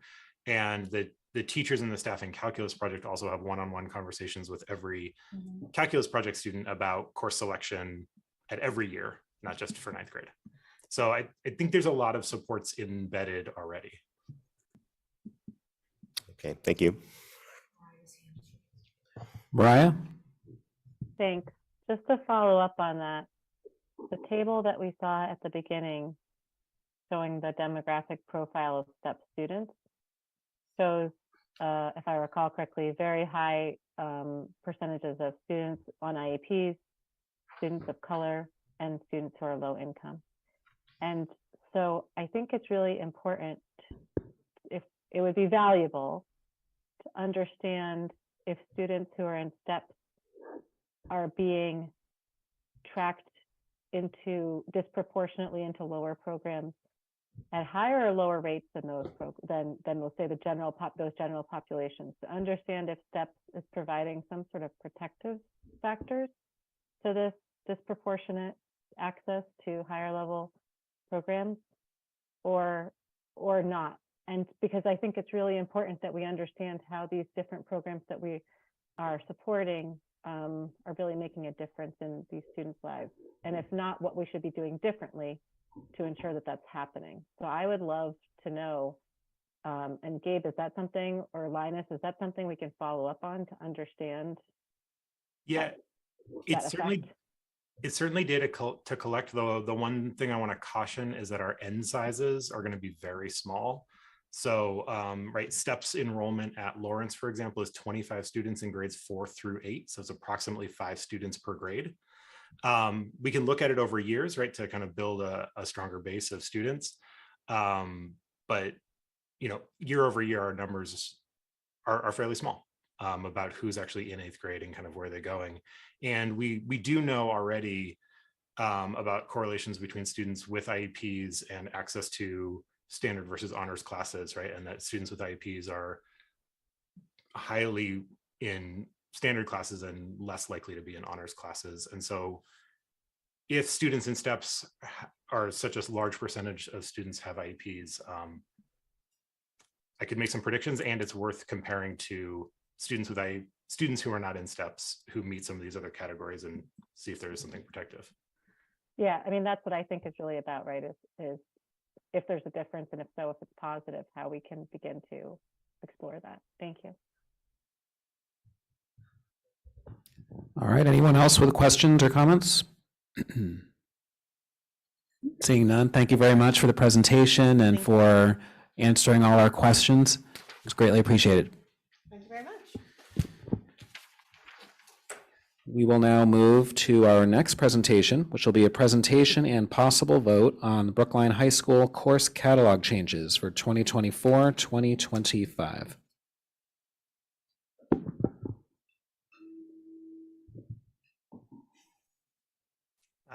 Jen, if you're good to go, I think you can just go. Yeah, it was introduced in such a general way that I wasn't sure if there were other classes that were presenting. So sorry about the wait there and the blank stare into the camera. Hi, everybody. Many of you saw me a couple of weeks ago, actually, to present a course that I'm hoping to run in the course catalog. I'm just going to share a screen. This is not my best work, but it'll keep me at least focused and maybe everyone a little bit more focused. Where I am proposing, and really the social studies department is proposing to really relaunch African American studies. And the change here is that we'd like to give it the AP designation. And I'm going to talk you through very briefly the idea of offering a class not only with AP designation, but also having kids who don't necessarily want to take AP in the same class, and they would get honors credit. So just briefly, for those of you who do not know the history this was the double entendre is meant here, the history of African American Studies at BHS in the Social Studies department. It's a course we've actually offered since 1967, or I guess it was first launched in 68, but thought up in 1967 and was offered every year except for this year. So this is the first year we did not offer it. And the reason for that was low enrollment. And the reasons for the low enrollment are varied. And our hope is that being pretty much the longest running class we've ever offered, at least in our department, we know that there's interest in this. And so I basically, set to work trying to think about why aren't kids enrolling, what might be the reasons for that, and what might be the solutions. So I did some research. I met with many different educators who either taught the course or have expertise in the field, or who are stakeholders in other capacities. So a good example of this is the director of Medco, Malcolm Cawthorn, was a social studies teacher at Brookline High School for many, many, many years, took over the course for us and taught it for, I can't even venture to guess how many years he taught it, probably 15 to 20 years. So we had a long meeting. He gave me the history of the course, for example. I've met with other teachers who just, like I said, are people who have studied like in their college work, African-American studies to kind of get a sense of what the course would offer.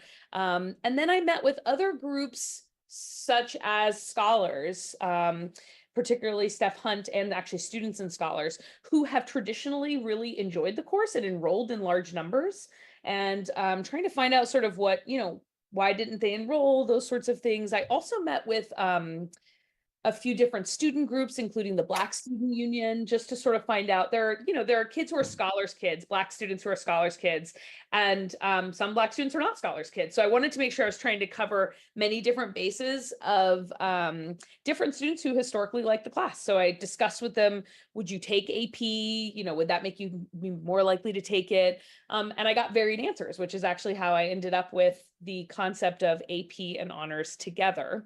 And then, of course, I did a survey of the entire social studies department to make sure that we had the capacity to offer the class, the willingness, the desire to do that from our educators. And that was a resounding yes. And in fact, a resounding yes from every single person I talked to, including students. So I'm feeling really good about the proposal. So the course concept is an AP honors model. Some of you are going to want to ask me what that means. And I am so excited to make guesses for you. And I say that with an honest, just to give you the honest pitch for it, which is we've not done this before. And so we know at Brookline High School that it has been done before. There are a few language classes, for example, that do the AP honors model, same room, both kids, they decide which level they're going to take it at. So it's not unheard of, but we in the social studies department have never done it. We have other classes that as I'm sure you all know, being on school committee, global studies would be a good example of that. American studies would be a good example where you have honors and standards students together. So we're using the same model, but the difference is that we're going to use the AP syllabus. I can send this to Betsy, although I think she already has this. If you want to, this is an actual hyperlink to the AP framework in case you actually want to see what the framework includes. We would use the AP framework. And really the main difference that I can see, and again, we don't know, I'm waiting for you to approve the class. So I don't know who's teaching it yet. I don't know exactly how it's going to play out because and that'll be up to the teacher as they get planning on it. However, I think I can make some pretty good educated guesses as to what will happen. The idea is that the kids will self-select. So usually in our courses where we have 2 levels in one course, it's typical for kids to self-select at about the end of the first quarter, give or take. So they do, many weeks of class before they decide what they want to do. Then they decide, okay, this is what I want to take. For AP students, I think the main difference is not content. Content will be the same. Students will be introduced to all of the major concepts within the field of African American studies. I think the difference will be that students who are geared towards that test and wanting to get the AP credit are going to need to be prepared for certain skills that are required for the test, if that makes sense. So there's certain ways, for those of you who don't know and haven't ever taught an AP class, when kids take AP Gov, AP Geography, AP US History, they all have different versions of those tests in which there's a certain way to write an essay, certain way to attack questions, what kinds of questions, et cetera. And so I would imagine that an AP student will be doing some of that work independently. It'll be worked into the class where the teacher's kind of helping them with that. But there are going to be some students who just aren't interested, don't need that AP credit, don't want to have to do that extra work to kind of prepare for the exam at the end. There's another big difference with this exam that I'm actually really excited about. It's the first one that I've ever heard of, but they are having a project as part of the AP exam. So the last 3 weeks of the AP African American Studies course is 3 weeks of a research project, which I think all students would engage in. But the AP students would have to do the very specific version that the AP College Board is asking for. That gets graded actually by the classroom teacher, which I think is so interesting, and it's 10% of their exam grade. Whereas I can imagine honors students having a little bit more leeway, honestly, to diverge from that, to still be doing a research project. Maybe they're working in groups because they can, because they're not doing the AP model. So I'm just imagining, I think that's probably my best guess at what the major differences will be. A little bit more independent work, like I said. The other thing I should say, for those of you who don't know and haven't been following in the news, this class, of course, had a little bit of a controversy having to do with Florida, et cetera. I just wanted to let you know, if you haven't been paying super close attention, they launched it 2 years ago. This is their second year of being in a pilot phase. So it has not been widely available to all schools. Next year is the first year that all schools can sign up to offer the class. So we'll be, hopefully one of many schools across the country actually who are offering it. And there have been a lot of ways in which they've changed the content and sort of responded to these last 2 years of pilot. And I'm happy to send anybody that they've actually got a really great website where they really delineate the differences between 2 years ago and what they have now. I will just say that I'll have up, while you're asking questions, I'll have up a description of the course. Most of you will probably know that anything that kind of ends with studies, American studies, African American studies, is a combination of history, literature, art. And so students are, of course, learning the history, but they're more likely to read a novel, for example, in a class, investigate. I can imagine a great example for African American studies would be a deep dive into the Harlem Renaissance by using paintings to understand what that time period was. So all of that is what our original course since 1968 that we've been doing. We've been doing that the whole time. There's actually not a significant amount of new stuff that's on the AP syllabus that isn't what we already were covering. It's kind of the way in which they do it, the order in which they do it. So in some ways, I think I said this to the subcommittee, I'm sort of asking for permission to run a class that is the same class we've been offering, but we're going to put AP next to it, and we're going to put honors kids in there too. So before it was honors or standard credit, now it will just be AP or honors credit. So why do that model? I'm just going to be frank. I think that the AP designation historically has appealed to BHS seniors in social studies. It tends to be true that a social studies student, I'm really proud of our department. I think we have a way in which our levels, WISP is de-leveled, and then kids get so many options between their sophomore, junior year that by the time they're seniors, if they haven't taken an honors or an AP class, or they were just trying it out their junior year, there's actually the opportunity to really take a variety of AP classes if they really want to try the challenge. And I think this would be offering just another example of that. But it also means that it'll be our only class in which we're also saying it's okay if you think you want to take it for AP, you enroll in the class and then you change your mind. That's going to be okay too. So I would say it's inclusive and challenging. So I just want all students to see themselves as scholars. And I think that in this model, it really gives kids the autonomy to figure that out, and they can take a deep dive. But if it doesn't work out, that's okay too. They can get the honors credit. And I had a long, interesting conversation with a bunch of kids about this actually, which is what they really liked about it as well. And then finally, Malcolm isn't teaching in the social studies department anymore, which is a great sadness for us all. But whoever is going to teach it is going to need good support materials. When we put an AP designation on a class, that just comes with like national resources. There's just so much that the College Board provides that helps teachers to plan more efficiently and effectively, which I think is wonderful. So yeah, I think there's a lot of good reasons. I'm just going to pop up the description of the course. I don't think you're actually going to necessarily read this right now, nor am I going to read it to you.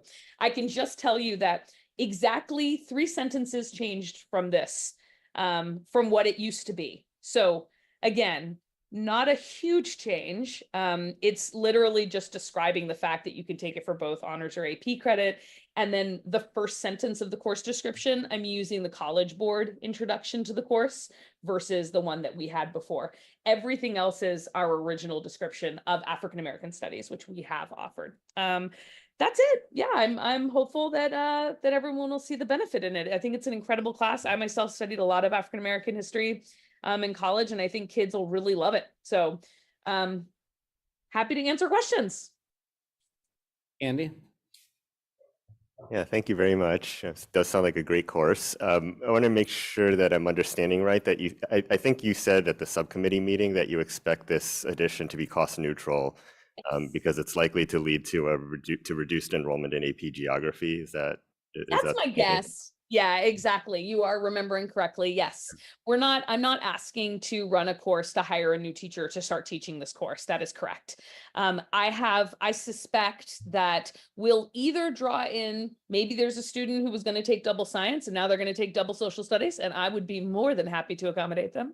Or they are going to be kids who we run 4 sections of AP Geography, for example. I think I joked in subcommittee, who knew that the kids of Brookline love geography so much? Maybe it is a true love, and I'll be surprised. But I think that that's exactly what's going to happen. We're going to have a few kids from all the different classes basically choose to take this because it'll be a new offering and kind of exciting. And so that's my guess. There'll be no cost to the town or to really the department. Suzanne? Yeah, actually, that's what I was going to ask you to explain, Jen, how you didn't see an impact on the budget.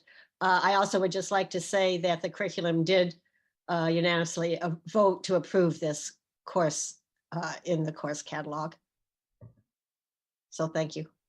Yeah, thank you. Anyone else?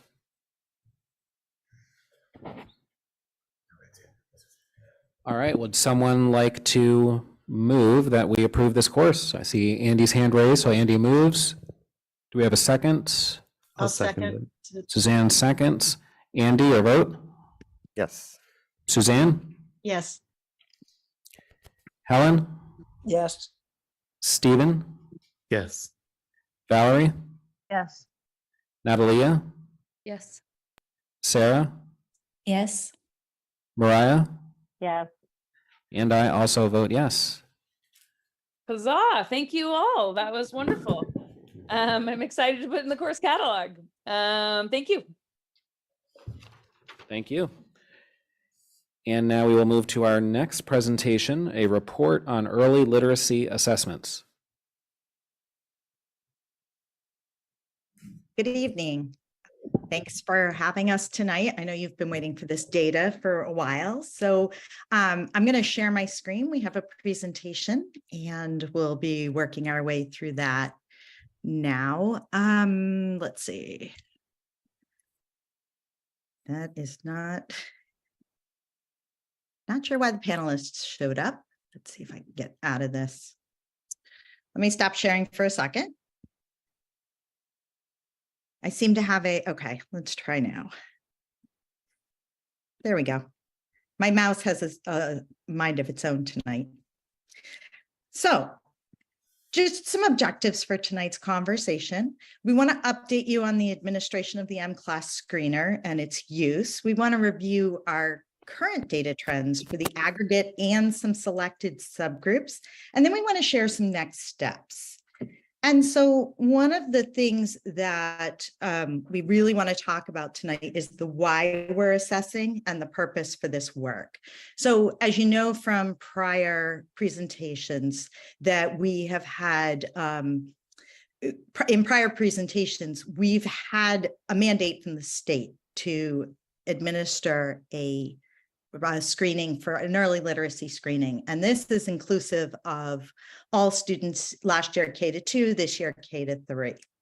And so we're using this, aside from looking for students who are at risk of having poor reading outcomes, we're also using it to look at our own work with students and to make sure that we are closely monitoring students. And so aside from the state putting it out, this gave us the opportunity to find a real piece of data that was research-based. Prior to this, we had only been using the BAS, the benchmark assessment system. And one of the things with that is that it's very subjective. And so we were having difficulty being able to make the kind of reports that we're going to make tonight. Let's see. So what I want to tell you is what I'm reporting on tonight is the assessment window from the beginning of the year. And I also want to really make clear that this assessment window, this data that we're presenting, is from what we're going to call our benchmark. Our screener needs to be done twice a year. And so as you can see, we currently have a window that is open, and then we have one at the end of the year. Those are going to be the two that really count as the state screener. And that the first one at the beginning of the year was a benchmark for teachers and for students. Also note that kindergarten did not take the benchmark, the first M-class assessment after last year. We were talking to the state and other districts, and we realized that testing students as soon as they come called for students to actually demonstrate what they knew. And so what we've done is only provided a letter ID then. So a letter ID test. So the one thing I want to remind people is that the M-class screener, this universal screener, is made up of multiple subtests. You can see here which grades take which pieces of the assessment, and they're really quick, and we get our data immediately. So a teacher can provide a subtest to a student, and then later that day, see how they scored in relation to other students, in relation to national benchmarks, et cetera. Scores for certain subtests are weighted. So what's weighted as strong in first grade and really supports being able to see whether a student is at risk for poor outcomes in literacy is not weighted the same way when we assess a third grade student. So I just want to make it clear that even though we give the same subtests, they have different weights in different grades. So if you remember last year, our goal was just to administer the test. And here you can see the stats of how many students took the test. Last year, we learned a lot. And one of the things that we definitely hit was this idea that we weren't sure who to test. And so there were some students in some subgroups that we did not test. This year, what you'll see is that we assessed everybody.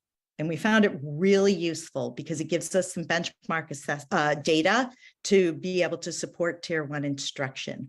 The few percent here that you see that are not tested is because when I ran the data, I did not remove students who had left the district.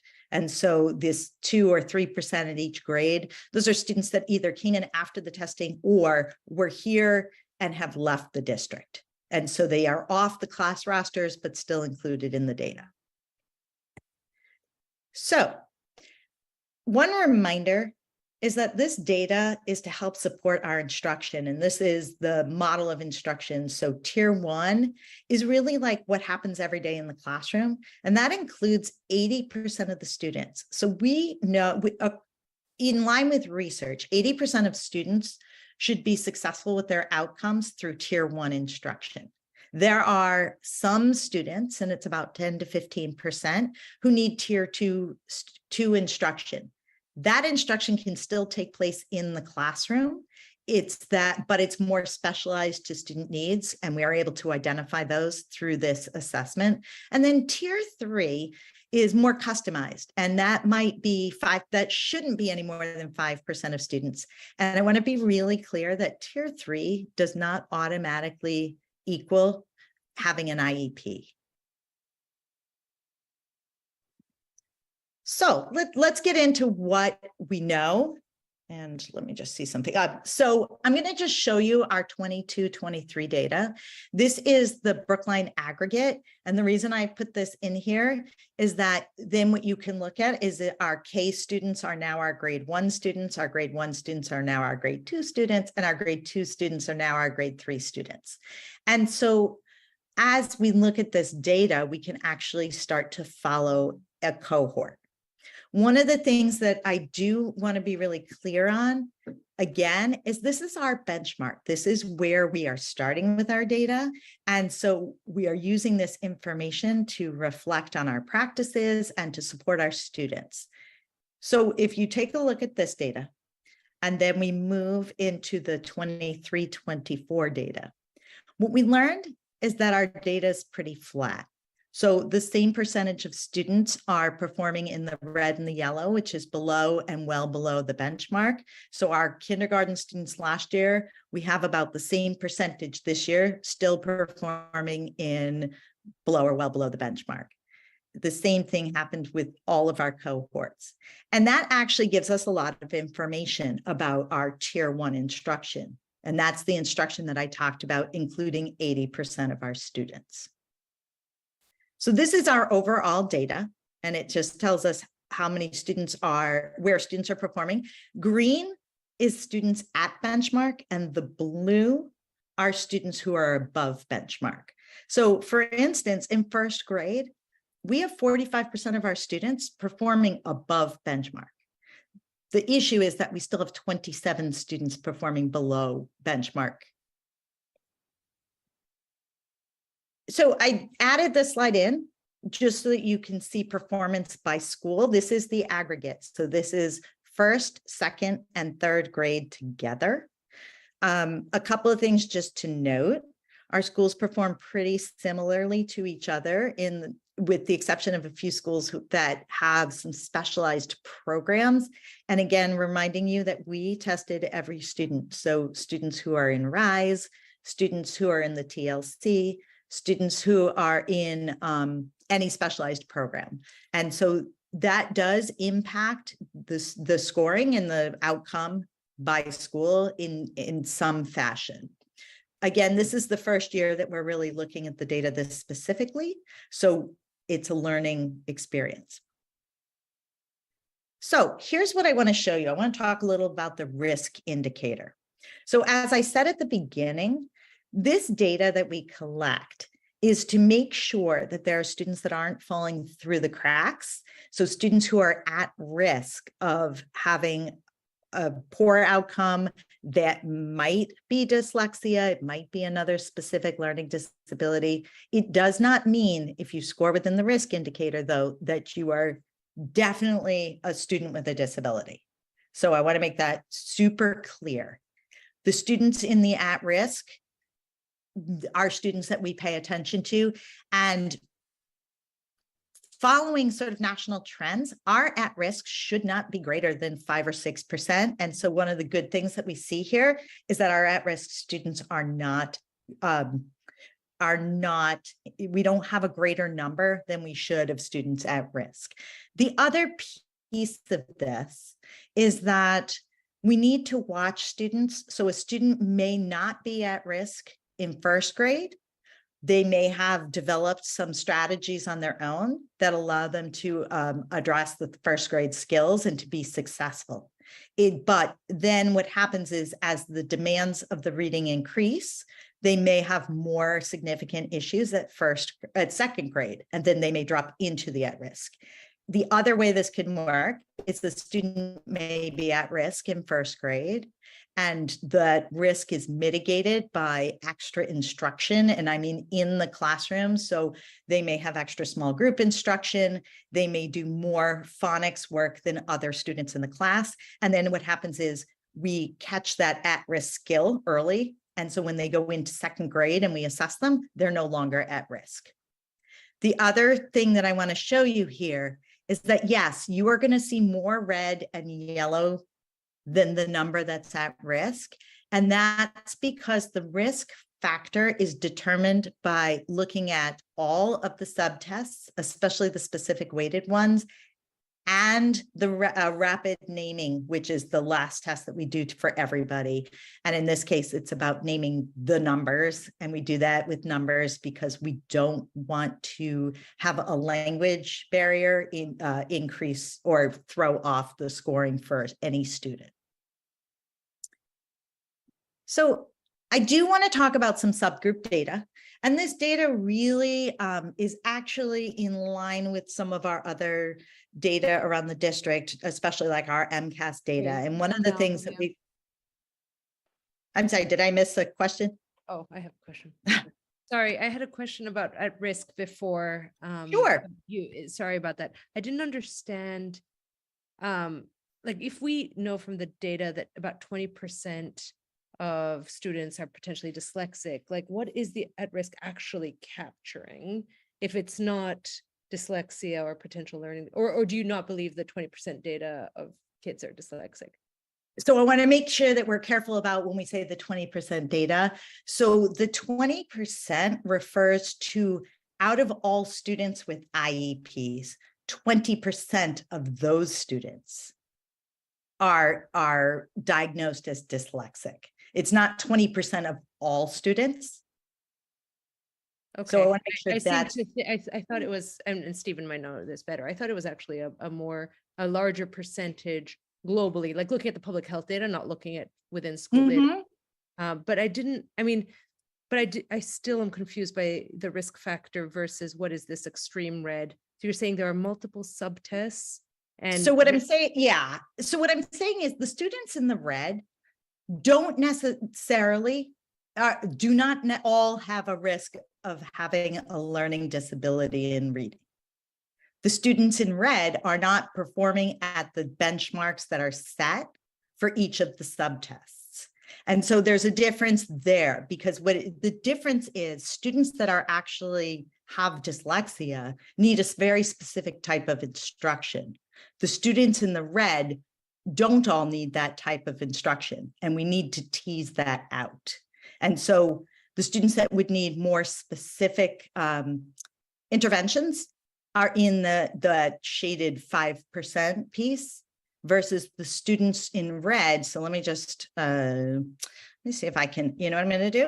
I'm going to move this over for you and then I'll put it back up. Whoops. I'm going to get rid of this box and I'm going to get rid of this so you can see a little bit more specifically. So when I look at this grouping here, the students in the red and yellow, they need something because they're not performing at the benchmark that we're expecting them to perform at this time of the year. However, within that group, there is about 5% of students who may need more specialized instruction, whether it be that is not your general tier 1 instruction. And that is the group that we have to make sure that we provide that instruction because we need to tease out what is causing them to be considered at risk. And the at risk is determined by the way in which they answer on each of those subtests. Okay, and this is a validated scale. It just seems to me very, very, very low as a concerned group for the different scale. But anyways, yeah, I'm going to ask you for all the data for this later. It just seems to me that it's absolutely. And I want to be really clear. We have concern, like for instance here, I have concern for the 30% of students right here that are in this category. I absolutely have concern. But I also think if I consider, and we'll look at like the next steps later, I know that most of those students can be addressed within the classroom or with some additional support. I like to call it at-bats, at-bat more often, more at-bats throughout the day. I have a different type of concern for this group of students. And we'll come back to that. We'll come back to that. So, let me keep going on this and then moving a little bit, and we can come back because maybe this will clarify some of your questions also as we talk about like the what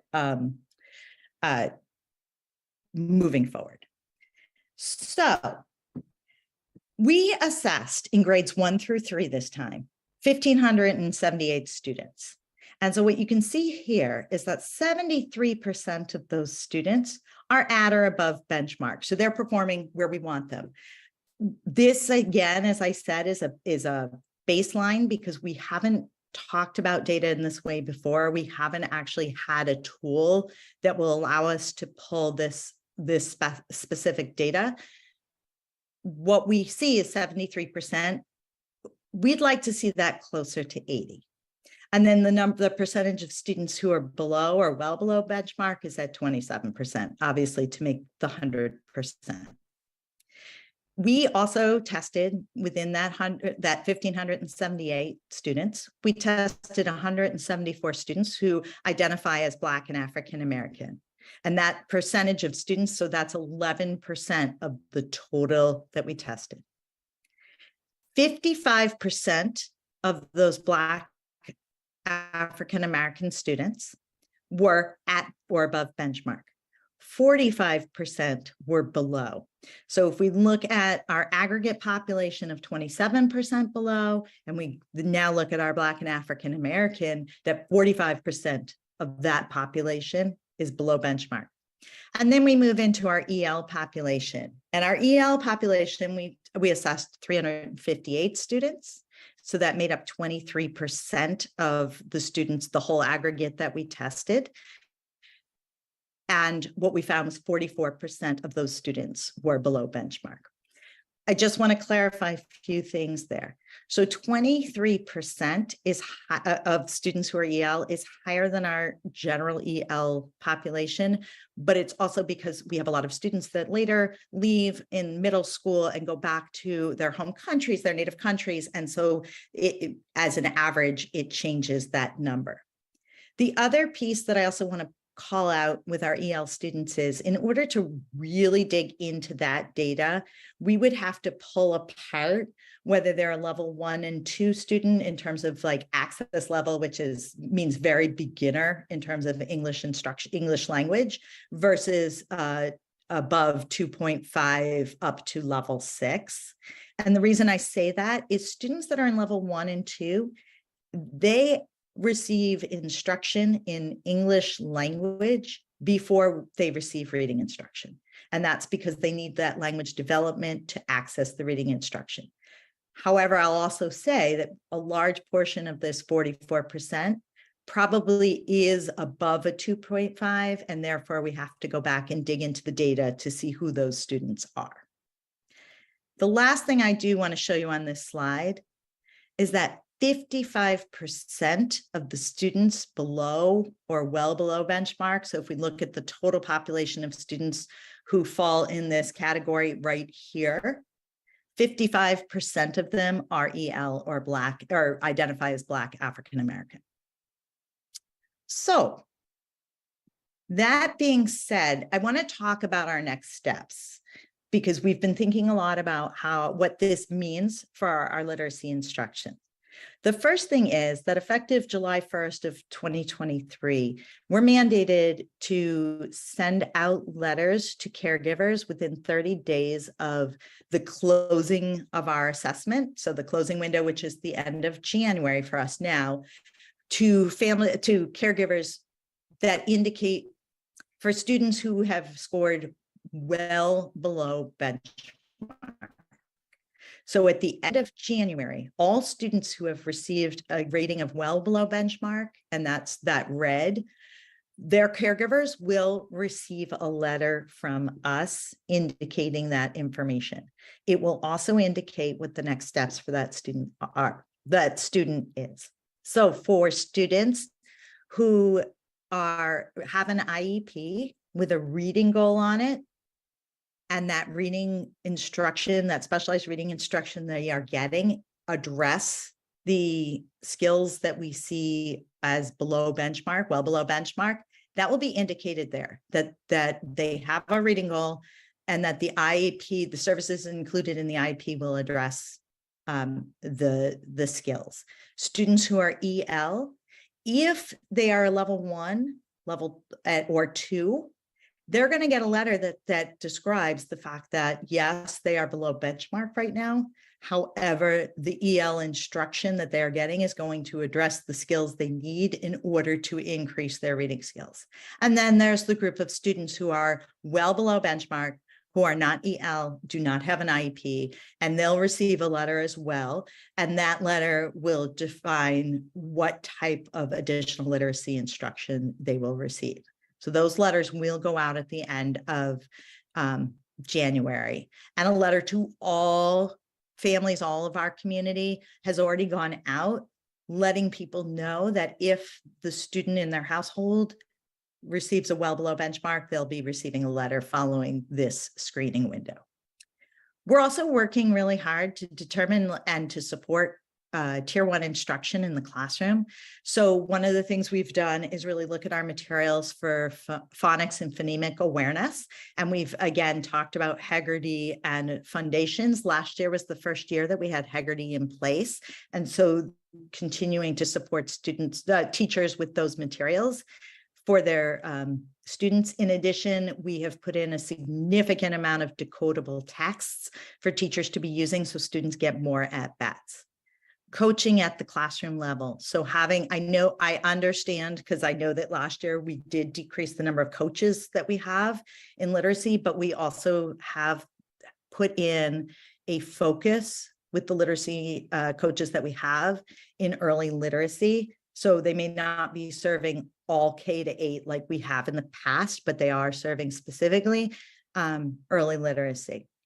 Child study team leader training. So Matt Dubois and I have been working with the child study teams because those are the teams that teachers bring students to really problem solve. They bring a student up and they problem solve, and really working with them on what this data tells us and how to read this data and use it to identify supports for in the classroom for students that are brought to the child study team, rather than bringing students to the child study team and having them automatically sent to testing for special education.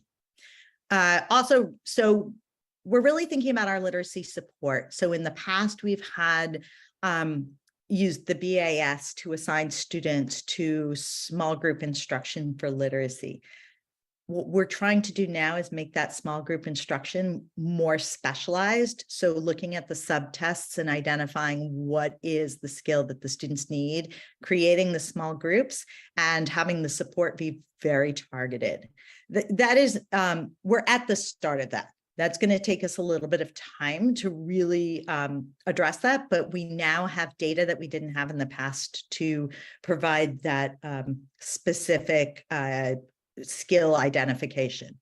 Data literacy training. So one of the things that we can do is help all teachers and all support staff learn to read this data and know what it means and know where students are and how to use it to group students, to review what is the skill that we can highly leverage with the student, instead of trying to do everything at once or sort of just assume what the student's challenge is.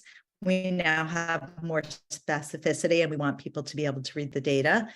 And within this tool, there are also some tools that teachers can use. So really getting them familiar with the M-Class tool so that they can find some additional instruction for students. And then progress monitoring. The beauty of M-Class, which is the DIBELS assessment M-Class is the computer platform that holds the assessment.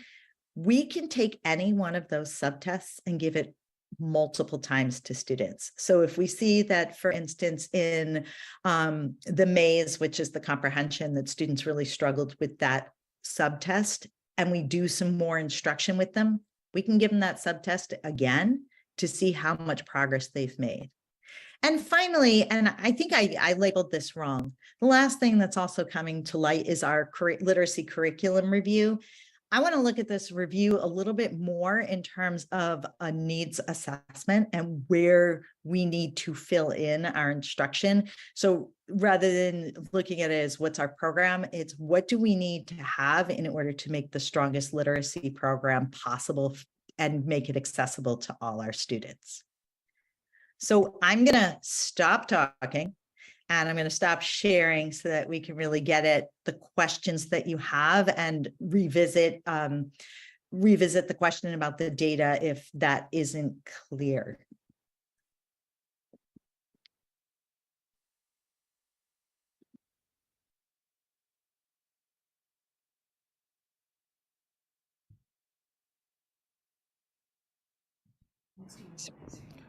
Mariah? Thanks, Michelle, for the presentation. I have a couple of questions. The first one is on what you're going to do next. I didn't see Star Academy listed there, although it serves students who are EL and Black and African American, at least in part. So I was wondering if Star Academy would be playing any sort of role in your literacy reinforcement.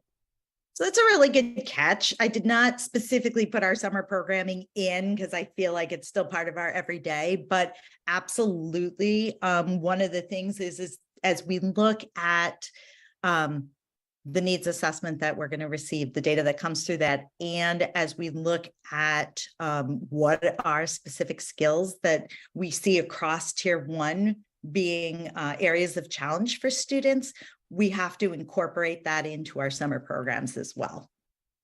So it will be part of your summer programming? Oh, of course. Yep. Component. Okay. And using this assessment data, and the nice thing that you're calling out is that we can use the DIBELS, we can use this platform for students in the moment throughout the summer. So like, for instance, last year, we didn't do it this past year because it was so new and making sure that everybody was trained.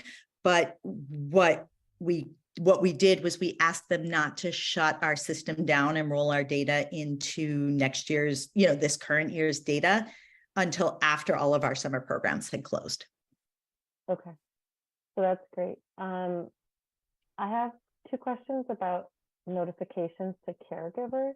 The first one is, I could be wrong, but I don't think I got a message about screening, and I'm wondering, and I have a first grader, and I'm just wondering when it went out and if it's possible to check that we actually got it, because I don't remember, which doesn't mean anything, but it's also, I'm sort of cued into M-Class, so I feel like I might have seen it, or I would have noticed it. Mariah, you are 100% correct. It's going to be in the superintendent's update this Friday. Okay, can I make a request? Please don't just put it in the superintendent's update. You need to send a separate email for parents that they should be looking for that notification. Just because you know what I mean? That's an important information.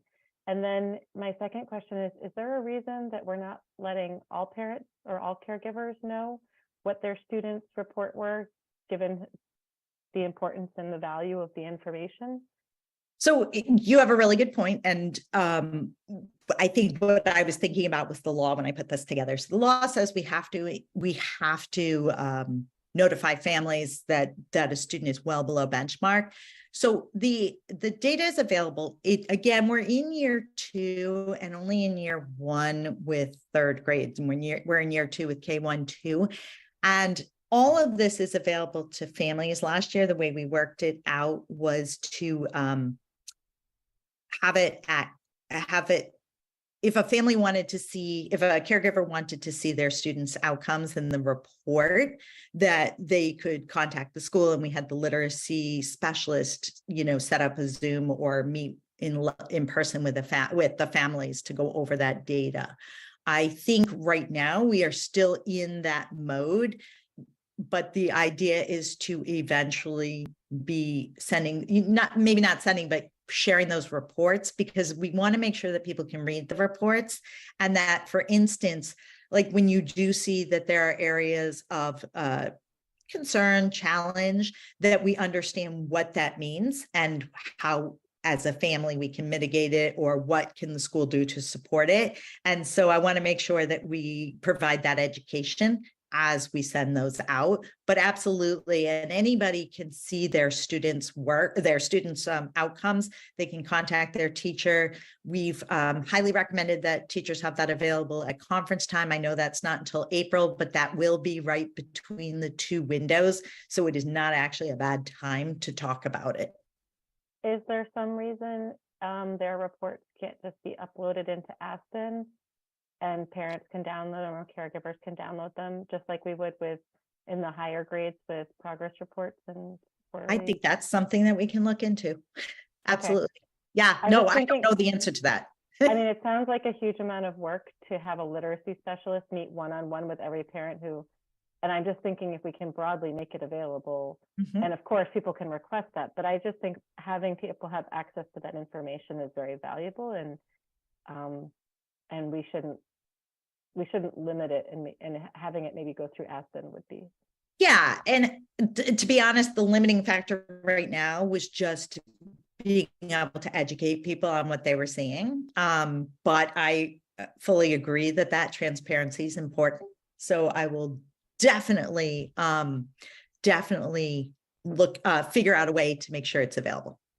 Yeah, because I mean, obviously, just to harp on this, which you're already, I'm like preaching to the choir, but the more we inform, the more we put public value on early literacy, and the more we tell people about how important early literacy is, and we continue to promote that importance in the community, I think it's good for everybody that we all understand that. Even if the report isn't necessarily perfectly clear yet, I still think the more we talk about it and talk about its importance, I think the better we'll all be as a district. So thank you. Yeah, absolutely. I agree. Can I follow up on that? Stephen, I know your hand was before me, but it's just on this particular issue, because that was my question. So this is given at the beginning of the year. So in September, right? Or October? Yes, we did do a round in September, October. It is not our dyslexia. We did not do it as our dyslexia screener by the state. That's required twice a year. We are choosing to do.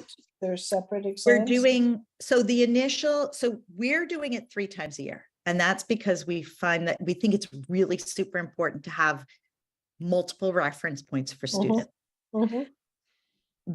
What we did at the beginning of the year, since this is only the second year we're giving it, is we gave it really early, because last year we didn't give it until almost the end of October. This year we gave it really early, like right when school opened. And we said, okay, where did students fare compared to last year? And what you saw was that, like, you know, those were beginning of the year to beginning of the year, but our data was pretty flat. And so it gave us a lot of information also for our tier 1 instruction. The assessment window that's open now and the one that will open at the end of the year, those are the 2 that we really are going to be reporting on. And we've talked with a lot of other districts and with people at the state level, and we want to give kids the opportunity to be part of school, get into school, so that we could really see, like, where are they at right now. And we still had literacy interventions going based on this data, et cetera. Yeah. But now becomes the reportable time. And so, and I think, but once we get into a pattern of how we share the data with families and caregivers, we'll be able to share all 3. It's just that in year 2, we're just still in our implementation. And keep in mind that 3rd grade, this is the first time they've taken it. So for me, it seems to me that, you know, any of the kids who are below expectations or not, you know, in the red zone, those are the kids that I worry about. And those parents may or may not have access to Aspen, may not understand it, but they do go in for the conferences with the teacher. And are these results talked about even in the first conference in November? So I will say probably not this year, this past November, and only again because new processes. So if you remember, last year's goal was to give the assessment. This year's goal is to actually see what the data is telling us. And so I don't disagree, but I want to make sure that also our teachers feel comfortable being able to talk through the Mhm. data, because the family report, and that's what it's called through Amplify, the family report, it's not that it's complicated, but it has a lot of educational speak in it. Yeah. And I would hate to send something out that's not clear, or have I want to set a teacher up to be able to speak to a family confidently. And so that's the work ahead But of us. that's why I worry about, you're going to send out these letters and the parents aren't going to understand it. So the letters have been vetted very carefully. We've been working on them since, I think we started meeting in September about them. And so the letters are written in language that we want to make sure is super clear. So it explains that the student is not currently performing where we would like them to be performing. And then there's follow-up information. So if I had an IEP, my letter would say that Michelle has an IEP goal in reading, and that the specific skills are being addressed. Well, what can I through do my as a IEP? parent to help my kid? It's a really good question, and that's the kind of feedback that we need in order to adjust our letters going forward. But we started by just addressing it as carefully as we could, and in family-friendly language. Yeah. No, I mean, absolutely. even the word IEP to a lot of people is meaningless. Right, I especially in agree. lower grades. Mhm. So Yep. that's why sort of having the teacher talk to those who are not performing at grade level, those parents is the optimal way of dealing with it, and not just through a letter. No, and that's in the letter. I will tell you, there's been a lot of conversation about how to do this in a sensitive manner, because what I don't want to happen, and I feel very passionate about, is I don't want to have this letter be sort of the first time that a family would see that there's a problem. And so for students with an IEP, families caregivers have signed the IEP. They know it's there. We are acknowledging that we are required by state law to send this letter, but that it is not, we're not sending something that we didn't already know. And the same thing for caregivers who, if a student doesn't have an IEP and they're on our list for literacy intervention already, then they've also received the information already through the literacy specialist that is supporting the student's instruction. What we've looked at though is there's only basically 1 or 2 students probably per school that haven't been captured as either English language learner, having a reading disability already in an IEP, or in a literacy intervention group. And those families would be hearing from us prior to this going out anyhow, because we would be moving them into an intervention of sorts. Okay. Mhm. All right. Thank you. I hear you.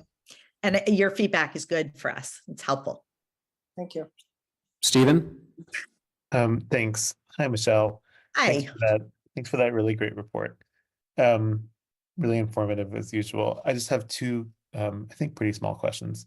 Sure. One is, I think 2 reports ago, you had a breakdown of some of these metrics by subcategory. Mhm. Maybe this is more appropriate for the curriculum sub, but given that we're doing the ELA review and some of these subcategories, like the more phonics related subcategories are under particular review, I think it would be really interesting. I think it would be interesting to see it at the full committee also. But I would just like to request that it be either in these reports or in reports presented to the curriculum subcommittee. But my question for this is, was there any interesting information in that you saw? In the subtests.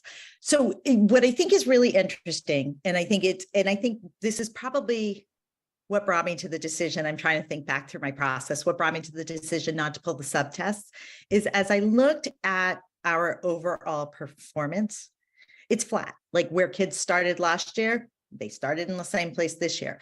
What that tells me is that at our tier 1 instruction, we're missing something. And so when I look at the specific subtests and being able to look through, they were also kind of flat. And as we know before, we did not have as intentional instruction in phonics and phonemic awareness. And one of the reasons that we've really been pushing on Foundations Integrity, even though they may, like through the review, we may learn that we need more or we need to do it differently. And so I think we're in a place where I guess what we're saying is that we're in a place where now we have some very specific data to inform that. And so I think your request of looking at the specific subtests is important. And at the end of this month, when the current window closes, I'm now going to be able to see, are students progressing along those subtests, or are we still flat? And then that is also going to inform our curriculum, some of our curriculum decisions for that. Okay. So I agree Okay. fully. And I think I had, like, as I was looking through the data, because I can go down a rabbit hole that none of you want to see with the data. I want to see it. I made, well, let's say I edited for this, but you're right. Like, and I'm happy to bring the subset test data to the committees. And again, like with kindergarten, like, you know, we only looked at letter ID as a big opening, because if they don't have that, then we don't have a place to start. Right. I guess I'm at my follow-up question. My second question was really about Haggerty and Foundations. Since we do have such a robust testing regime for all of our changes, I was wondering if you have any indications, even though it's just been 1 year, but we do have one data set for that 1 year. Yep. Do you have any indication that Haggerty and Foundations has changed phonemic awareness for that cohort? That's an excellent question. I think so. Again, like what I saw was a reasonably flat performance. However, being that bringing something like Foundations and Haggerty in and having that very common program across that we're giving to all classrooms is also sort of a new experience for Brookline. We've had a lot of autonomy in the past. I think what it says is we need to be looking in classrooms and seeing that it's happening. And, you know, I always talk about an experience, not an experience I had here, but an experience I had in another district where we had done a program and I walked into the classroom and like all of a sudden the teacher saw me and pulls out the program. And, you know, it's really clear that the implementation wasn't quite what I was expecting. And so I want to make sure people are comfortable and that we give the right support. So, you know, because you can give somebody the best program in the world, and if they don't know how to use it or they're not comfortable, then it's still not going to help the students. And so that's sort of the questions that we're at right now and looking at that. And it's the questions that we are asking of our needs assessment with Hill. And we had our first meeting with them. Teachers will be receiving those surveys this month, and then next month teachers will be interviewed and then classroom visits will happen. So we're going to have a ton of data to lay against this early literacy data. Okay, thanks, Michelle. I just want to make one quick comment. Just an observation that the proficiency levels here were like 72, 73%, which was exactly the same as the ELA proficiency levels for the MCAS that was presented to us mid-month last month. Yep. And the disparity that was presented here was around 18 points off that benchmark for our Black students, which was also the same disparity presented to us for the MCAS ELA data last month for the low-income Black students. It was, I think it was about 10 or 11 points for the non-low-income Black students.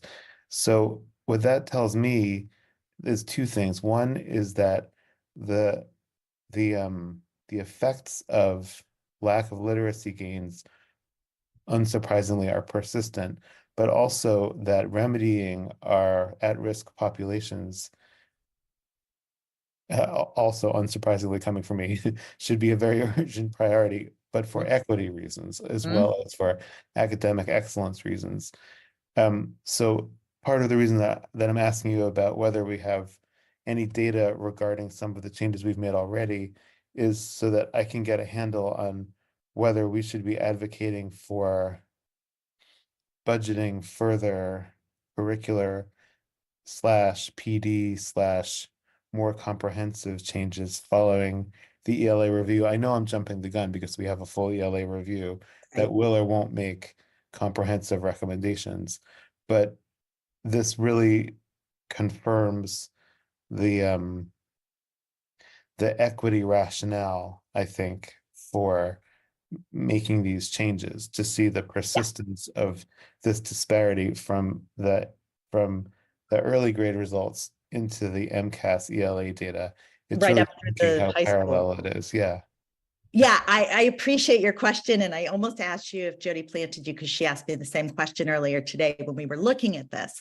And one thing to keep in mind is this gives us the opportunity to get ahead of that gap. So having this data tells me that if I start the work in K through 3, I can really slow that progression down a ton. And then hearing Sophia talk about having literacy and math specialists available to students after school, huge, like huge. I was like jumping up and down. And so I think one of the things that you're calling out is exactly what I saw, and I think what Jody saw in our analysis, is that it's the same gap. And like you called out, it gets bigger as, you know, it's a little bit smaller here but it grows, and we're seeing that persistent gap.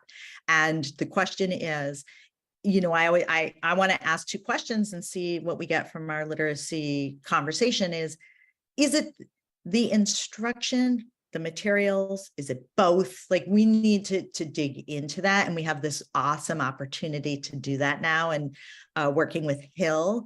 And as you know, that one of the things that Hill is going to do with us is they're going to help us write that roadmap to ensure the equity piece, ensure that our instruction addresses this issue. And this data just supports the need to do that in addition. And I think the other thing is we haven't had data to look at it at K2 like this. We've had, you know, BAS data it reports out on very specific things. It's really about the comprehension. But if we don't look at the phonics and the phonemic awareness and all those skills that go into what students need prior to looking at their comprehension, then we're jumping the gun on what we're working with and what we're supporting. Yep, anytime. Suzanne? Yeah, thank you, David. Thank you, Michelle, for this. I just had a couple of comments. I do think getting data to families is critical, but I do think we have to have that well stated and something that's, I'm kind of saying what Helen is saying. You know, I really think it probably needs to happen at the November conference, whether you spend much time on it or not. If you have data from the fall and you know the students are going to need some help from home and from school, I think we'd be remiss not to share it in the fall. To wait until April feels way too late for me. And even if you get a letter and you won't know what it means, no matter how you write it, it's only going to set up alarms for people. They're either going to say, I don't know what it's talking about, I'm not going to worry about it, or they're going to say I'm panicked and my kid's never going to learn to read. It really needs a human touch when you talk about reading scores and skills. So I would recommend, I know not this year, we can't do it, but certainly a November conference to me is not too soon to talk to families about their students' reading skills. I misspoke. I meant for this year. We couldn't do it in November because we couldn't pull it together. I agree fully that these reports should be available at all conference times, because we'll have November information. But next year we'll have, because we close like the first week in October, so it's the perfect time. And then follow up to see the progress in April. And I think one of the questions I have is, do we try to put it out in April this year as a practice, or do we wait until no, I think you have to share the information once it comes. Parents need to know how their kids are doing. And may I suggest so boldly that we have very specific suggestions for caregivers and families. You know, it's not, I mean, beyond reading 15 minutes a night, which is critical. But, what other suggestions? Because parents want to know what they can do to help if their children are either struggling or just need more practice. So that's one suggestion I have. I don't know if Hill on the audit will look at the subtest and kind of what Stephen is saying, but I hope either that they do, or if they don't, that we will, because I think the subtest will tell us specifically what our interventions are impacting. So, if we're doing more phonemic awareness, we should see an uptick in our scores in that, and phonics and whatever we're doing, we ought to be able to track that somehow. Absolutely. So we know what's working and what's not working. And then the third thing is Michelle, is there anything about oral language? Because the oral language is so critical to reading development and reading comprehension. And I'm not sure there's a subtest that really talks about that. And what should we be doing about that? I think the research is pretty clear on that. But I'm not, when we look at the M-class, I'm not really seeing that. So yeah, so there is an oral fluency piece, but not necessarily, I think, to what you're talking about. That's more of reading fluency. It's right. It's an oral reading fluency. No, I'm talking about, vocabulary, speaking in sentences, answering comprehension questions, just speaking, that's oral language development. And right. This needs to happen in preschool and in kindergarten big time, so that they're ready by first grade to take it. Yeah, and I agree. And I think one of the things is, so this assessment isn't going to do everything. And so some districts are actually pairing things like a BAS with this. And I think if you remember back to last year, one of the things that was super important to our teachers was that they were giving the test individually to students, that we weren't sitting students on a computer.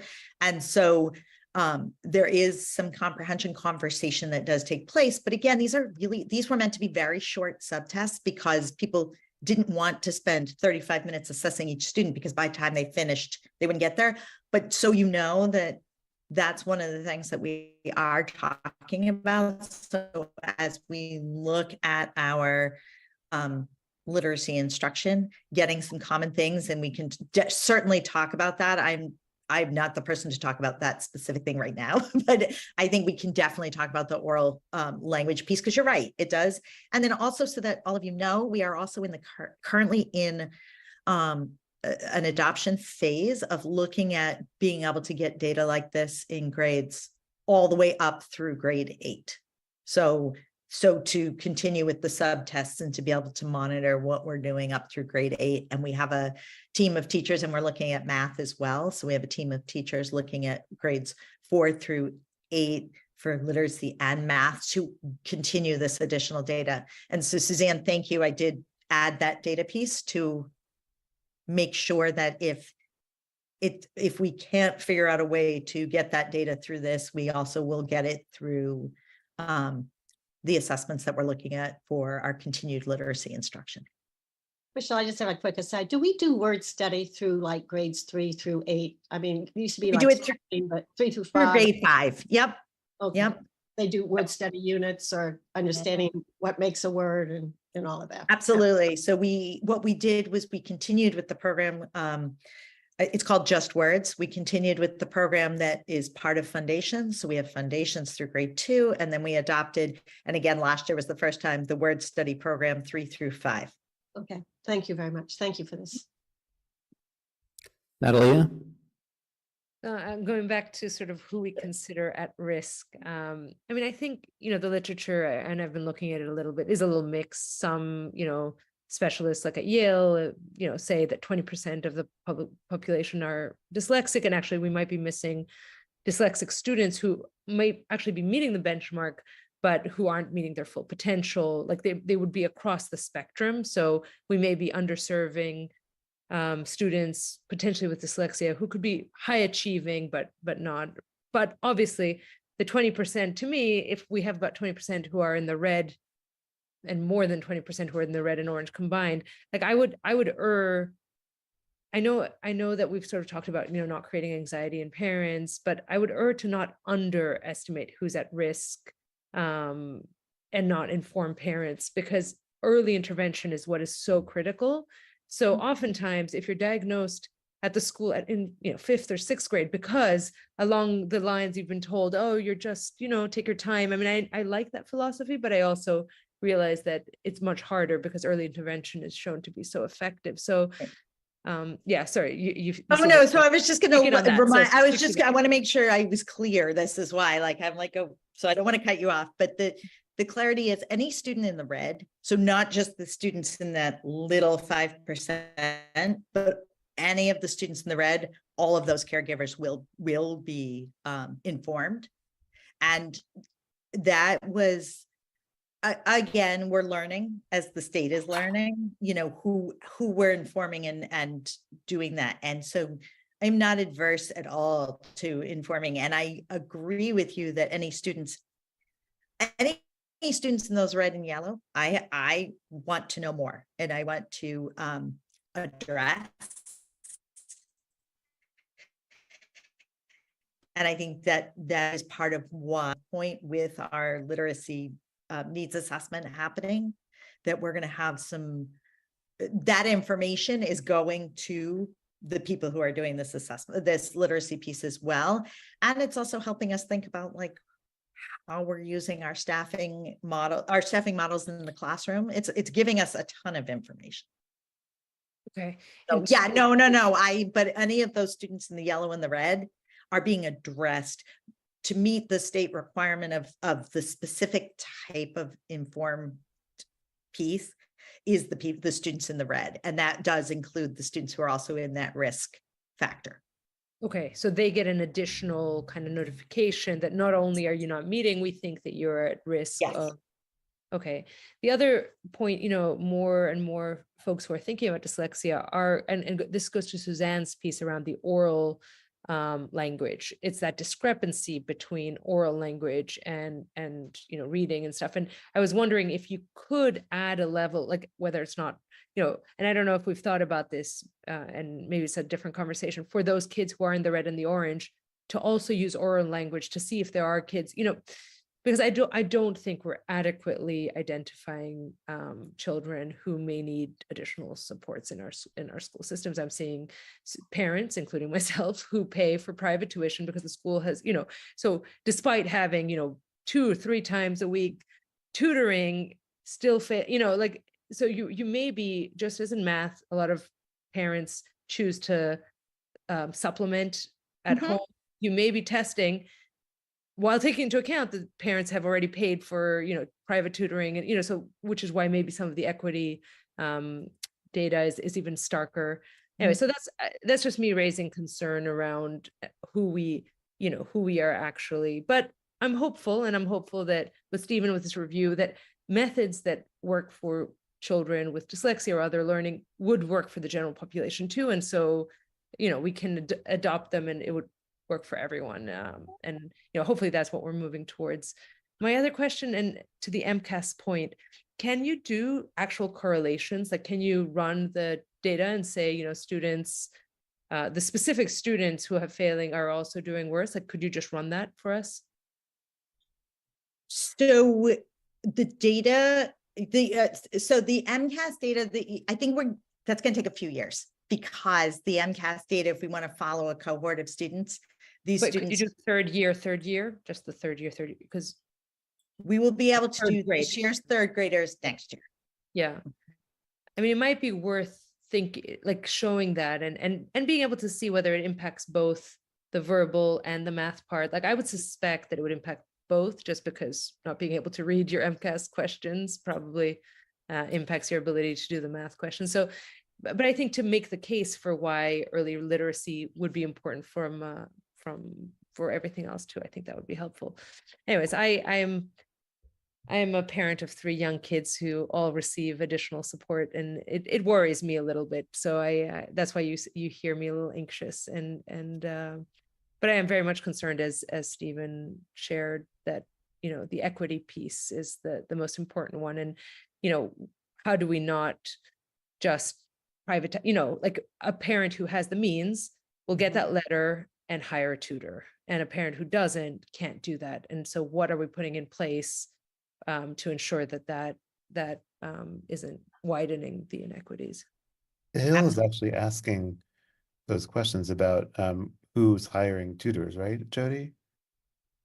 Yes, they are, Stephen. You are correct. We specifically wrote that into our RFP. That's going to be really interesting if we can get good answers on that. Helen? Yeah, so following up on that, are we, in this study we're doing, are we going to ask parents if there's a history of dyslexia in the family? I hope so, because we know it's hereditary or somewhat. So the purpose, I'm sorry, my camera. The purpose of the study that we're doing right now is really to look at it's not particularly to look at our screener, it's to look at our literacy program as a whole. Oh, not I see. at capturing this particular data point. Yeah. But that would be an excellent conversation for those students that we are concerned about that are at risk. So thank you for bringing that up, Helen. So there's two things that worry me. One is that making sure, because those kids we need, they may be very bright and pass the test, but not be able to read, in the way that we would want them to. And I know examples of that, that of parents who've had that. And, by sixth grade, the kid who's really bright can't function anymore. But yeah, I do want to assure you though, that the tool that we picked, what is the top research that I tool hear. in the country. And so just to make sure that that we looked for something very specific and offline, I'm happy to go into the metrics, but no, I appreciate very that. specific to really ensure that our data was accurate. And I think it's actually a good thing. I'm not thrilled that we're flat, but I'm very happy that it looks like our metric and our assessment, our way of delivering the assessment is accurate. And so I want to make sure that, that we know that we are watching the students and we are watching the data. So the other piece, and this is not for now, but I'm wondering if there's a way of, within that data, looking at who was in preschool and who wasn't, and who was in BEEP, and then seeing how they do in kindergarten, or the longitudinal stuff. Or the opposite, finding those kids who are at risk, using the red and orange and looking backwards, did they go to preschool? Should we be have a great offering, opportunity? Should we be offering all kids who haven't gone to preschool the Summer Stars program before they come to kindergarten, for instance? And those are just thoughts I have. And hopefully we'll be able to look at it. But the issue of hereditability is something I really think we need to. I know I'm harping on it. No. If you remember, because Megan Gainey was part of this discussion about at least getting that question into our registration material, and I can't remember where we left off, so I can definitely check in with her. Thank you. A question I have, you talked about earlier that some students might be at benchmark or above benchmark in kindergarten, for instance, first grade, and then actually backslide a little bit in second grade. And of course, there's a reverse where someone is at risk earlier on and then progresses. Do you have the data on that so we know whether, broadly speaking, our students are moving towards benchmark and above benchmark as opposed to the reverse? I mean, obviously they're above benchmark slightly, but it's very slight, but that's at the macro level. That's a great question. And again, this is our opportunity to be able to do that. And so this is year 2. So we have one set of cohort data to be able to look at. And I know Jody mentioned at the MCAS review, talking about partnering with this group of people called the Open Architects who provide the dashboard, we will be able to look longitudinally and watch for that. It's a very small percentage of students who would wind up in that category, but I agree we need to watch who those students are and what's going on with them. And we will have that ability. Anyone else have questions, comments? All right, well, thank you very much for this excellent data and presentation and the patience to answer all of our questions. And there'll certainly be more discussion down the road. Great, looking forward to it. That now brings us to subcommittee and liaison reports. Helen, capital improvements.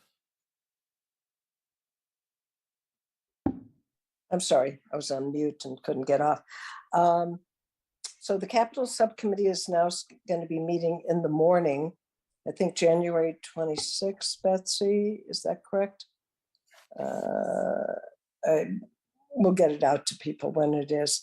It's just easier for the committee to do that, so we will be doing that. And the other piece that I wanted people to know, the Pierce School Building Committee meeting, which is coming up next week on the 11th, Thursday the 11th, from 4 to 5:30, will be devoting the majority of it to sustainability within the building and what's being built into the actual building. So I think that's would be an interesting meeting to attend for anybody who would like to. In addition, there was a preliminary meeting with the PFAS group from that was organized through town meeting, and the Harvard person who's in charge of purchasing and doing the research on PFAS in all sorts of things. And right now I'm blocking on her name, which is awful. But it looks like we are going to be working together. Our people who are doing the purchasing and specifying things are already looking at those items to try and see how much we can do on our own, just in terms of ordering things that are PFAS free, but they are also willing to help us. And so we may be doing a pilot project with them. So that's hot off the press. I think that's all. Val, is there, there was some delay in getting the Driscoll School demolition. Do you want to talk about that, Val? Sure. There's been a short delay in moving the demolition forward beyond where it had been a couple of weeks ago due to utilities not being able to shut off. But OPM assures me that the town is on top of it with utilities and that we should be underway and back on track by mid-January. Okay. And also there will be a presentation to the school committee of the Pierce School project. And by the time that we have that presentation in February, there will be cost estimates from design development at, I think, 70% design development. So stay tuned. I think that's all I have, unless somebody else on the committee has something more that I didn't remember. Suzanne? Yeah, I just had a question, Val. I thought they wanted to start that demolition when the children were not in school. So what does this impact that? So they were planning to start it a few weeks ago, but it's going to be ongoing while kids are in school. So it was always designed to continue through the rest of the school year and probably into the early summer.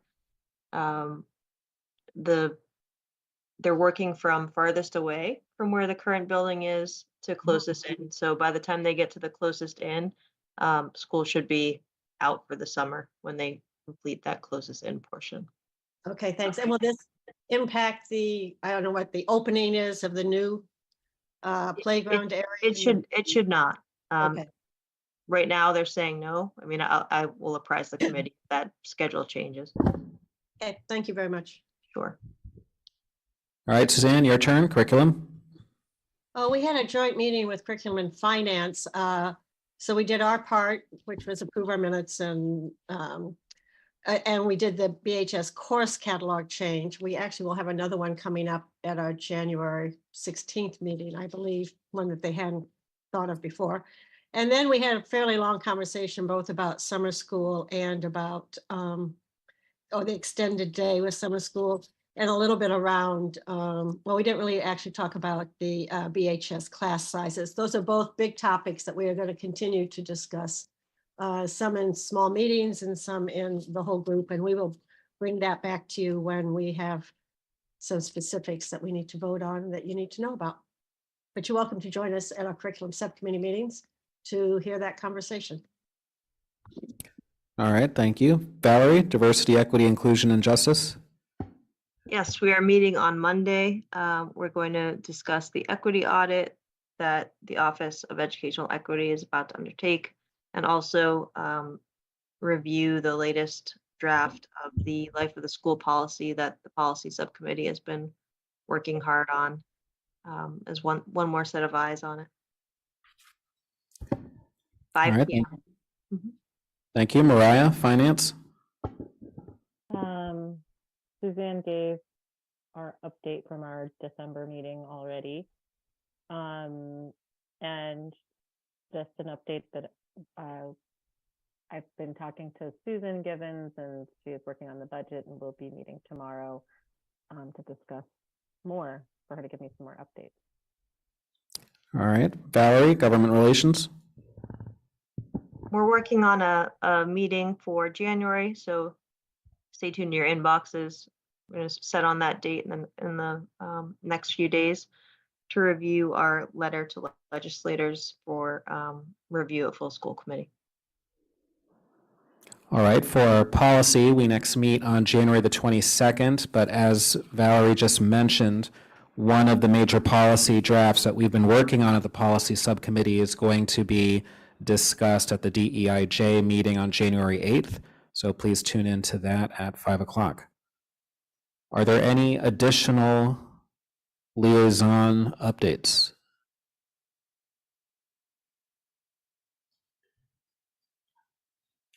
All right, in that case, is there any new business? Seeing none, that concludes our meeting for this evening. So, good night, everyone. Recording stopped.